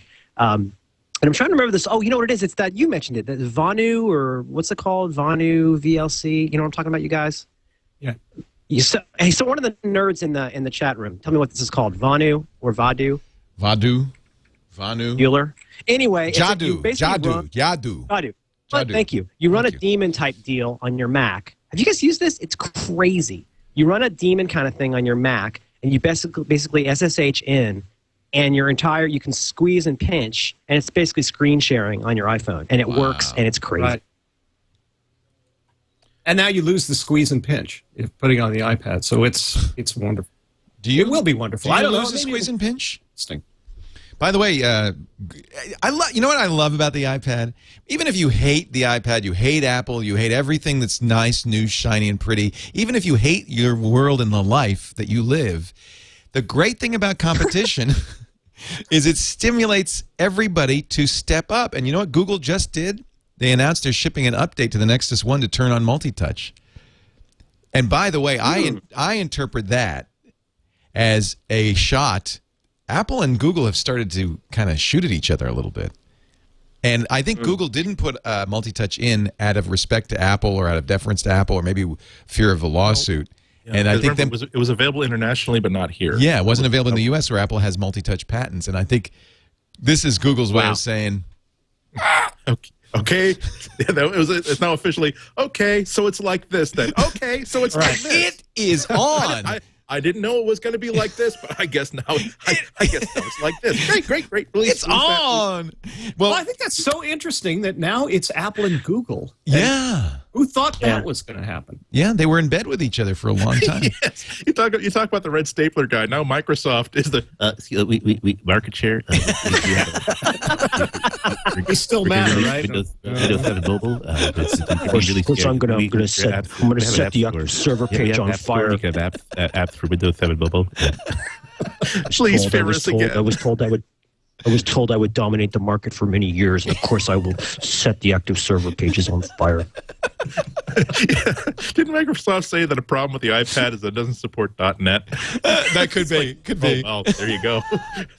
Big mess up with Apple there. They're kicking themselves. You did see the Wired Can I story. ask a question? Yes. Andy, have you used... I'm sorry, have you used the multi-touch on the Nexus 1? That seems like that would be crazy crashy. I mean, potentially, just because there's so much going on with that on top of everything you're doing. Is it pretty stable as far as you know? Well, the update just came out today. I have used multi-touch on non-Nexus 1 device. Go ahead. You'd have to have the milestone. I thought you said internationally it was available. It is if you have the milestone. Sorry, yes, I'm saying it is available internationally. Someone obtained that update via paralegal means and let me use it on his Droid phone in international waters, and it worked just fine. I don't. It's not very fast. It's not very responsive. I think if anything, it shows off how limited their multi-touch stack is. I mean, it's just not very good. I think right now there's an Android commercial for some sort of Android series of phone. I'm sorry, the MyTouch phone that runs Android and shows Eric Clapton like strumming a guitar on his like little Android guitar That's a cool app. ad, yeah. And I downloaded those apps because I got really interested in these like keyboard apps you can get for the iPhone, and they're almost unusable on an Android device because whereas on the iPhone you can actually strum within a few seconds. You're just going strum, chord change, strum. With the Android device, it's strum. It's like being at the Grammys where you can't hear yourself actually play, so everyone thinks that you're completely out of sync with everybody. It's not by my experience. I have a multi-touch browser on the Nexus 1 called There's Dolphin. also a third-party multi-touch browser you can get. Yeah, it's called Dolphin, and I'm doing it right now. It does a pretty good job of multi-touch. I mean, it's fast. Again, that's not what I'm seeing. Yeah, I think it also. We'll find out because the real key is Google Maps. That's the one you really want multi-touch on. Maybe the gallery, the photo gallery. Those are the things that it's missing. But the browser works fine. I mean, I'm able to surf and use multi-touch all the time. And frankly, that's something I really was missing. I hate that zoom, that silly little zoom. That's stupid. Yeah. Magnifying glass is a real limitation. So it kind of works for me. Watch, I'll just zoom in on these things, and and it scales the fonts pretty well and all of that. So, but anyway. Who's to say? You get the phone you like, That's all I can say. So long as you admit that I'm right, then you're wrong. We can move past this. There's no need to keep... By the way, I forgot one very important detail on the 313 update. The iPhone now understands the word iPad and stops turning it into iPus. Or UPAS or whatever it was. So that's, I think, really the main reason for 3.13. Exactly. I just tweeted about that like 2 days ago. I wonder how long before they release an update just to correct that. You did, and they did. It was 2 days. 48 hours. Tastemaker. Let us move on to our picks of the week here in just a second. Before we do, I do want to do our Audible pick of the week. Audible is our sponsor, of course. They do the great audiobooks that we love so well. They had a nice page on Audible.com where they listed all the Grammy nominees for spoken word that were on Audible, and it's almost, it is everything. The nice thing about Audible now is they're so dominant in audiobooks that pretty much they have everything there is to get in audio.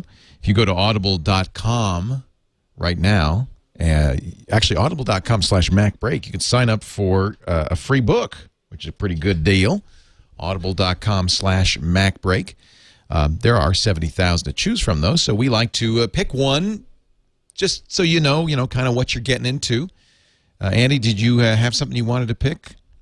Yes, I'm halfway through last week's pick, which is Craig Ferguson's American by Choice. Can't wait to hear that. Yeah, and it's that's such a good book that it has been upgraded to any time I'm in the car, even if it's just 5 minutes to go down to FedEx, I'm listening to this book. Yep. Usually I save them for when drives are more than a half an hour, so that's still paying dividends.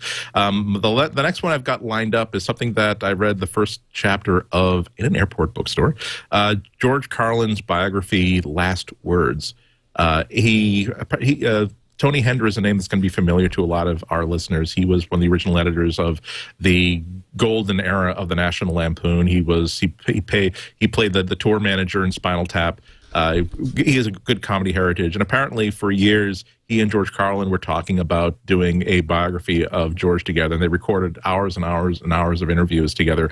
And so after Carlin died, he approached the family and said, well, look, we got all these notes. I'd really like to keep working on this. And I haven't read the whole thing. I read the first couple of chapters, and what I like about this, what really encourages me to get the entire audiobook, is because we're used to hearing George Carlin's voice through his comedy, where he knows he's going to be in front of 2,000 or 3,000 people, and he has to make jokes and be funny. So this is a chance. This is a time where we can hear his voice, not trying to be a stand-up, but trying to be George Carlin, explaining his philosophies and his ideas and what formed and influenced him.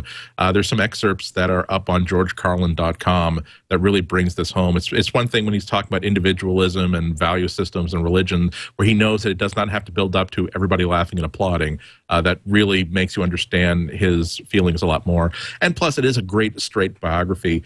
I've been a George Carlin fan since I was 12 or 13 years old when I bought my first George Carlin record. And it was years, and it wasn't until like 5 or 6 years ago that I understood that my perceptions of his history were completely wrong. I always thought that he was one of these fringe comedians that, couldn't get a booking, couldn't get lunch in any town. But then the hippie movement started, and suddenly people, his philosophies and his style of comedy became commercial, and so he was able to have a success. No, he was the straight-laced, suit and tie, short hair, Ed Sullivan Show, Hollywood Palace comedian doing jokes about the hippy dippy weatherman and stuff that really had a very low shelf life.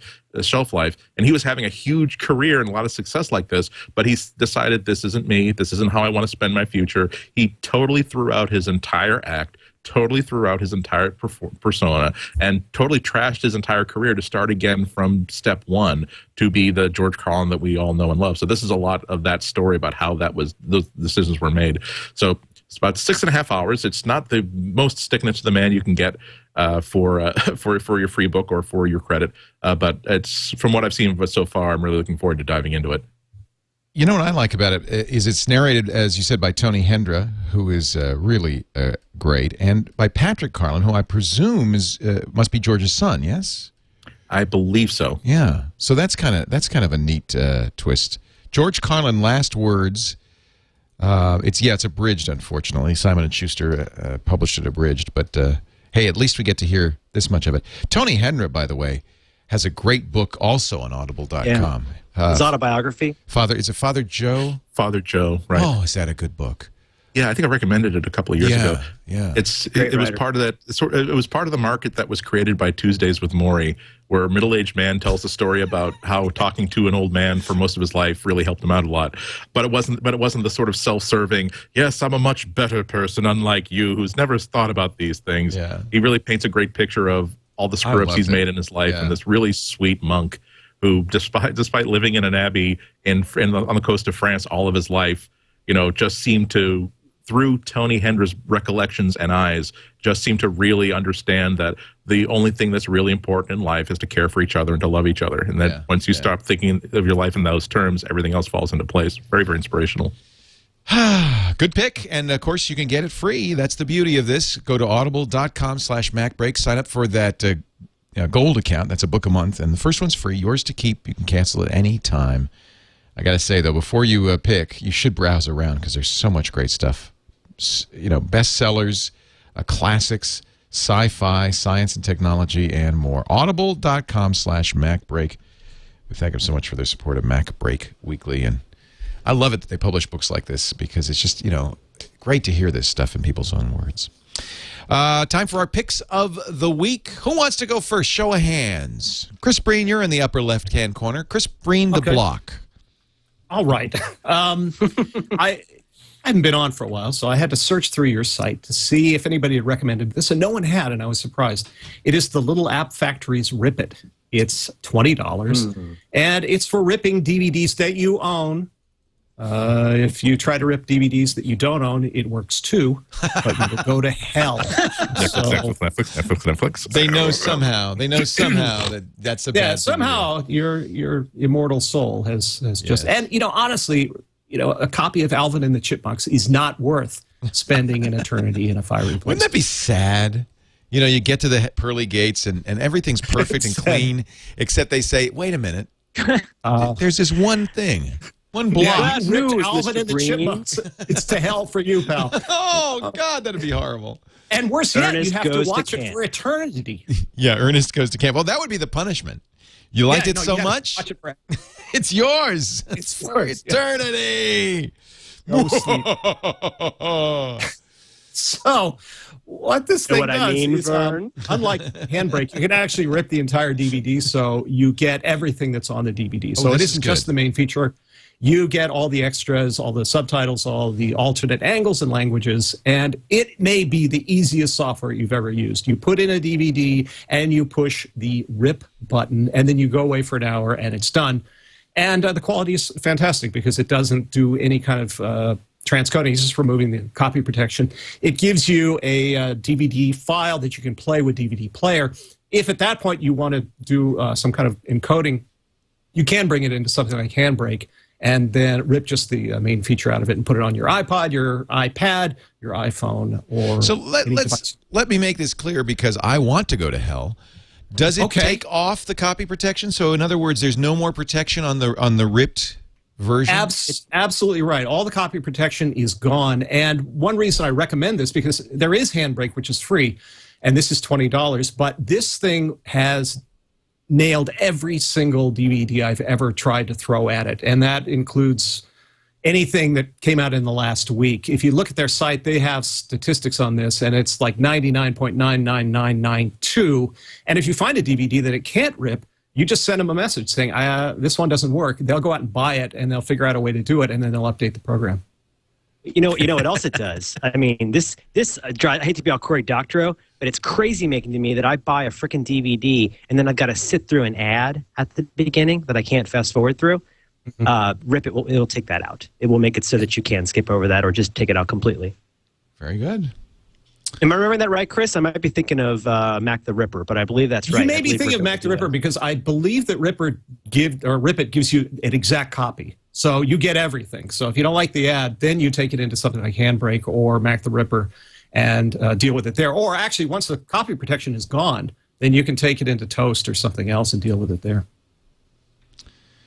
Andy Ihnatko, how about a pick from you, sir? You're now in the upper right square, so you'd be next. This is in clockwise order. I haven't seen Hollywood Squares in so long that I cannot come up with the inappropriate Paul Lind-ism. Just go, oh. The last time I was in Dayton, Ohio. No, I think that's was good. The boss.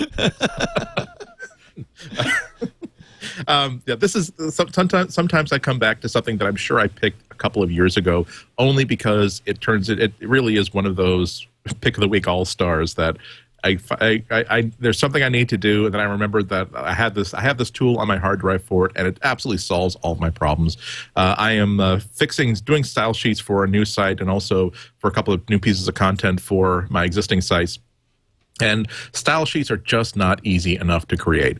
It's not a creative process where you just simply let a design flow as you see pieces come together. You have to just think in terms of, creating this CSS specification in BB Edit or whatever your text edit is. And you have to remember, okay, I want margin gap of 12 points and then a 10-point gutter and then an 8-point,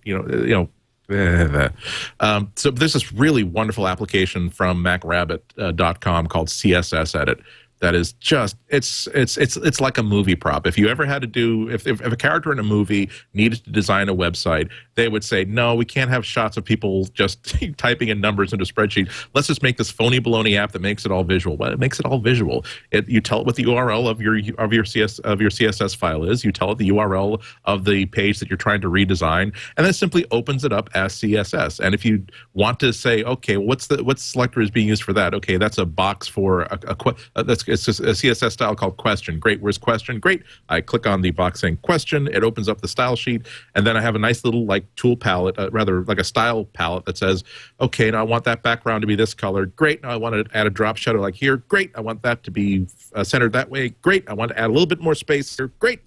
Done. Perfect. Save it. We're done. So I'm telling you, I started off this project.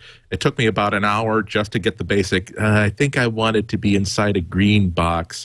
I would also like, if that's okay, for that green box to be centered. If that's no, okay, I don't do that way. Well, how do I do? No, that's not how I do it. Well, how do I? No, that's not how I do it. Then I remember CSS Edit, and within a half hour, I had every single change and every single new style I want finished, done, dusted, exactly the way I want it. Yeah. It's only $40, but I think at the half-hour mark of trying to edit CSS by hand, that'll be the cheapest $40 you have ever seen in your life. I have it. I use it all the time, and you're absolutely right. It's from MacRabbit. It's absolutely spectacularly done. It's actually one of there's some apps that make a Mac so recommendable over Windows, and CSS Edit is one. Coda is the other one, and the two combined are just great tools for web development. There's nothing like it. Merlin Mann, have you a pick for us, my friend? Oh, do I? Well, first of all, I apologize. I'm informed by Dane that I might have been on Wi-Fi, so that could be why you're not seeing much of me. But how did Dane know? Fixed now. Is he reading your? Because he's prescient. He's kind of stalking me a little bit, a little weird. Wow. Anyway, I apologize. I have got a pick that's going to blow your whatever clothing you have on. It will be blown off. All right. Okay, so I'm gonna break down and probably do a pretty long series about some stuff of my setup, because it's really come a long way over the years. I know what you're going to pick. I know what you're going to. You totally know what I'm going to pick. I know what you're going to pick. Yep. Okay. Yep. This is an app that's been around for probably 5 years now, and it's been amazing all along. It's an app called Notational Velocity. Oh no, I didn't know what you were going to pick. I thought it was going to be you were going to pick Quicks thing. Oh my God, that's amazing too. Next week. Nobody do Quicks next week. I don't know Notational Velocity. What's that? What? That's crazy talk. Really? What? Yeah, no, I never heard of it. What is it? What does it do? All right. Notational Velocity is a note-taking, note-searching app that is a no-mouse, keyboard-only, incremental search-based note app. Ooh. Very hard to explain until you see it being used. But if you can imagine, it's basically you've got an area where you type to find things. If it doesn't find the match that you wanted, you hit enter, and it creates a new document based on whatever you just typed. So if you're like me, imagine you've got several thousand text files in one directory. Now you can incrementally search the contents of that entire thing using Notational Velocity. So you can choose to either point it at one secure encrypted database, or you can point it at a folder full of text files, which is what I've done.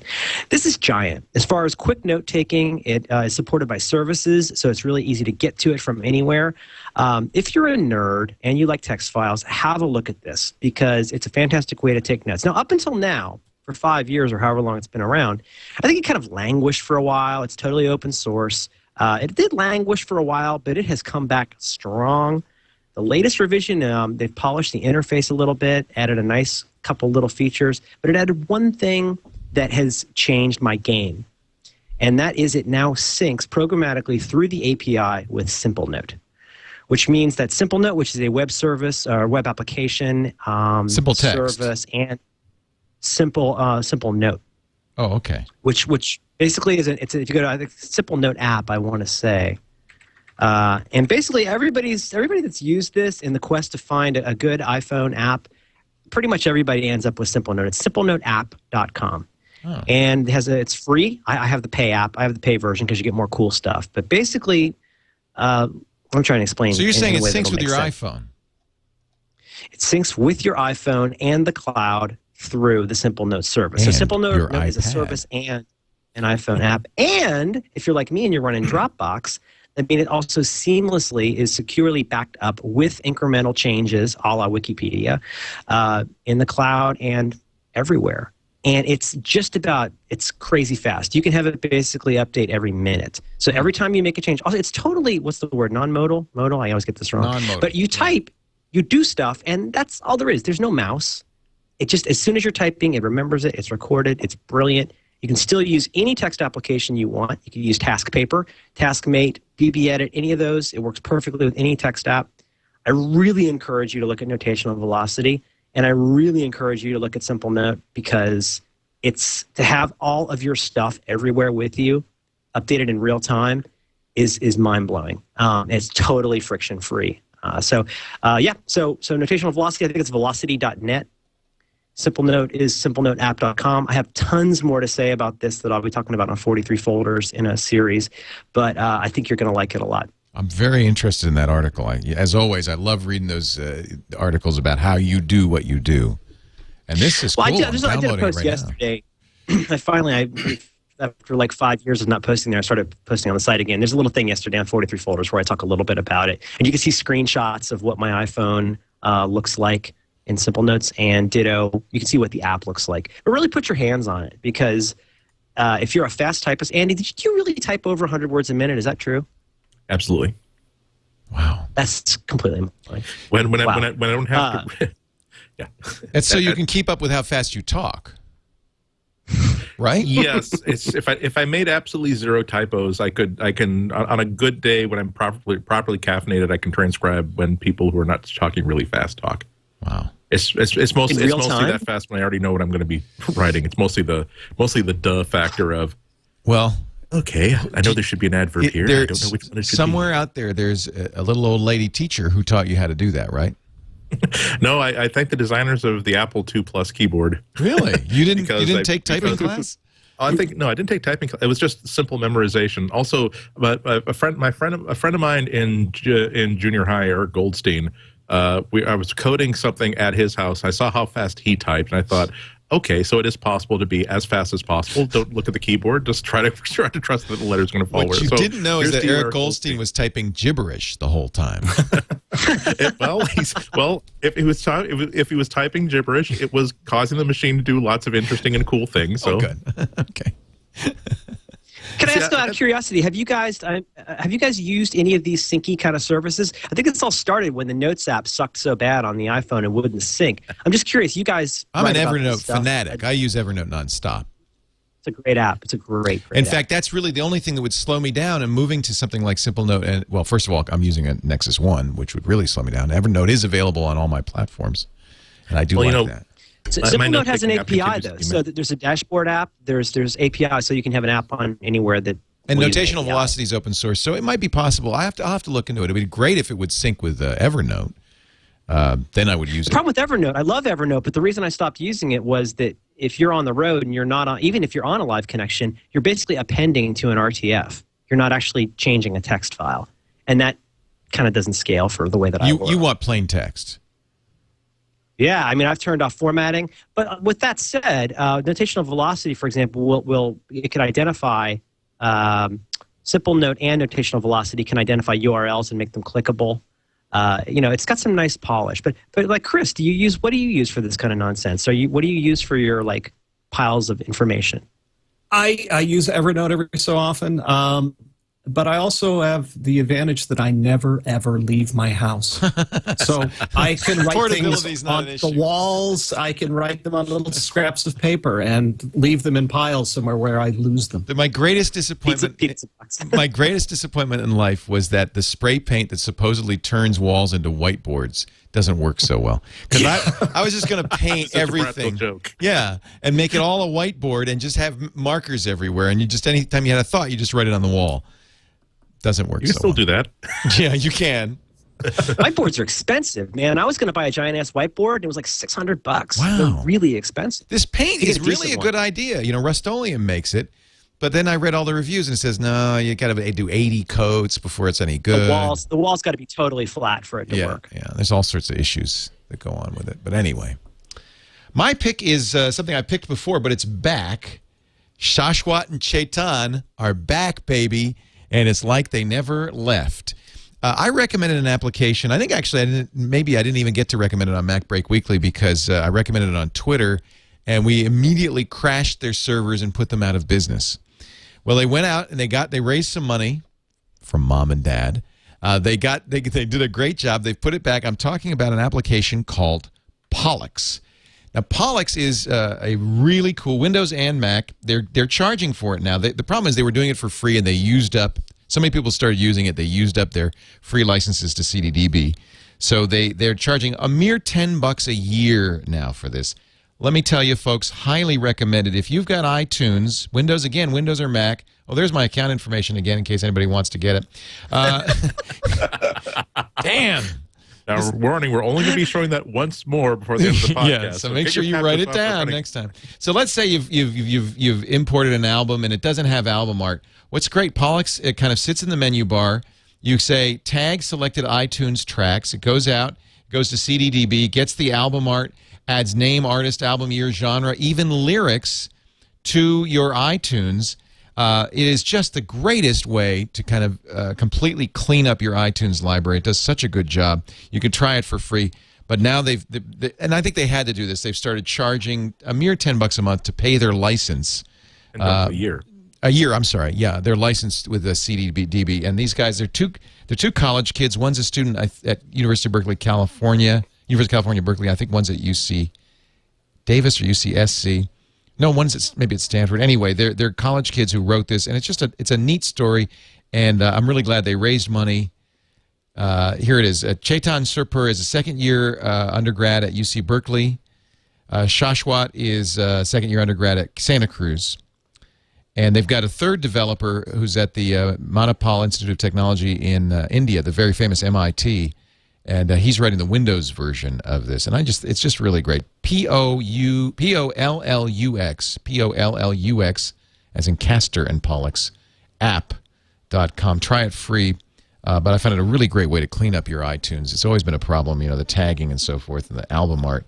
It just cleans it all up. It does a great job, and I'm just glad they're back because I felt so bad, so guilty that I killed them. Now, why do you think that iTunes doesn't download album art on its own through when you rip CDs? That seems like a very 1993 limitation. Yeah, and they don't, and they also don't store it in the MP3. They store it in a XML file that's called by iTunes. But if you move the files around, if you didn't buy them on the iTunes store. And you move the files around, you lose the album art. It's just a weird system that iTunes has decided on. So this is just really nice. I think it's a real good solution. There you go. That's our picks of the week. Some really good ones. As usual, I'm off to download the Rip It program, which I didn't know about, and this notational anarchy thing. Today was definitely one of those days where I regret that. I just come back from obviously a big conference, so the first thing I do before I leave the house is turn off all of the sharing features of my MacBook, and so my fingers are twitching, saying I need to back my Mac upstairs to my MacBook so I can start downloading stuff. So it'll be there when I go back upstairs and get my get the thing. So if you see me not looking at the camera, not paying attention, it's because I'm typing in writing it down. URLs for colics and delicious all down. And I already use CSS Edit. But it is such a sweet program. So good. Yeah. So some really great picks this week. Thank you all for being here. Both Chris and Merlin are going to become regulars once again on MacBreak Weekly. Actually, it's ironic because you guys have swapped. Now Chris has great bandwidth and Merlin seems to be. You've got some sort of red flag over your head, which I think indicates that you... No, I'll fix it. I don't know what that is. Maybe I'm using the I look like I'm in the witness protection program. Talk about real player. This is straight out of 1980. And meanwhile, Chris looks like he's in studio with us. Well, now that I've got this bandwidth, Merlin, I've got, there's space in the garage. You're welcome to come over. Yeah. Just move in. The surf's up. It's great. Yeah, baby. Yeah, baby. I'm there. Merlin Mann is at 43folders.com. And that's where you'll put that article about how you do it? Yeah, the notational velocity thing, little shorties up. But yeah, it's probably something I'll do in the next couple of weeks. Boy, I do look bad. Sorry about that. Hi, everybody. Hello, Merlin. Yeah, thanks for having me back, Leo. It's nice to be here. We love you, Merlin. It's so great to have you on. Merlin's going to be on whenever we can, every other week at least, hope, depending on travel and so forth. Andy Ihnatko is, of course, a regular on MacBreak Weekly. He's our friend, our pal, and our star, and he's going to be out at Macworld, so we'll look forward to seeing a lot of you on MacBreak the video. That'll be fun. Yes, I've been hearing from a lot of people who now that the streams and the video is being placed in other places, I'm getting some flack from people saying, why don't you wear a nice shirt? No, we love how you look. It's cold in the office. It's New England and it's wintertime. We saw the sideburns in The Economist this week. Oh God, yes. See, the problem is that what people don't see, that's the first time my technology trance has been documented, because I have literally been holding this thing in my hand for exactly 10 seconds. So I'm in full spread spectrum, high intensity data capture mode of trying to get make through a mental list of all the things I want to check out, all the things I want to take notice of. So I just have this look of concentration that looks like, to a third party, I don't like this much at all. Where's the camera? I don't see. And I bet the browser doesn't have flash. So, but it's nice to be hearing from so many friends that say, "Hey, dude, you're The Economist." The Economist. Is it in the? I remember, as a little kid, looking at the centerfolds of The Economist, saying, "You know what? Maybe just like J.D. Salinger, I'll be interviewed by The Economist someday, and I'll be in that magazine." But little boy's dream just came true. There he is. I don't know exactly what that face is, but at least see, I had to go to the airport twice to get onto this flight, and the second time I said, you know what? I think I will take the suit jacket. I won't just unpack it. So no, at least you were wearing a jacket. At least, see, exactly. My mom would say, at least you're wearing a nice jacket. They didn't say who you were. They just have a picture, and then they captioned it very nice. But where's the off switch? Which is not what you're thinking. It's kind of a Christopher Lee look, I'm thinking. Kind of that lit from below thing. Sauron lives. Now it's time to witness the full power of this fully armed and operational tablet computer. Chris Breen is the Mac Daddy at Macworld. Macworld.com is the online site. Of course, Macworld Magazine's on newsstands everywhere. You can read his 911 column and of course, all of his other coverage. Senior editor at Macworld. Great to have you, Chris. And thanks for having me back. I really enjoyed it. Love you. Great. Thank you for being here. You bet. All right. Another Mac break is broke.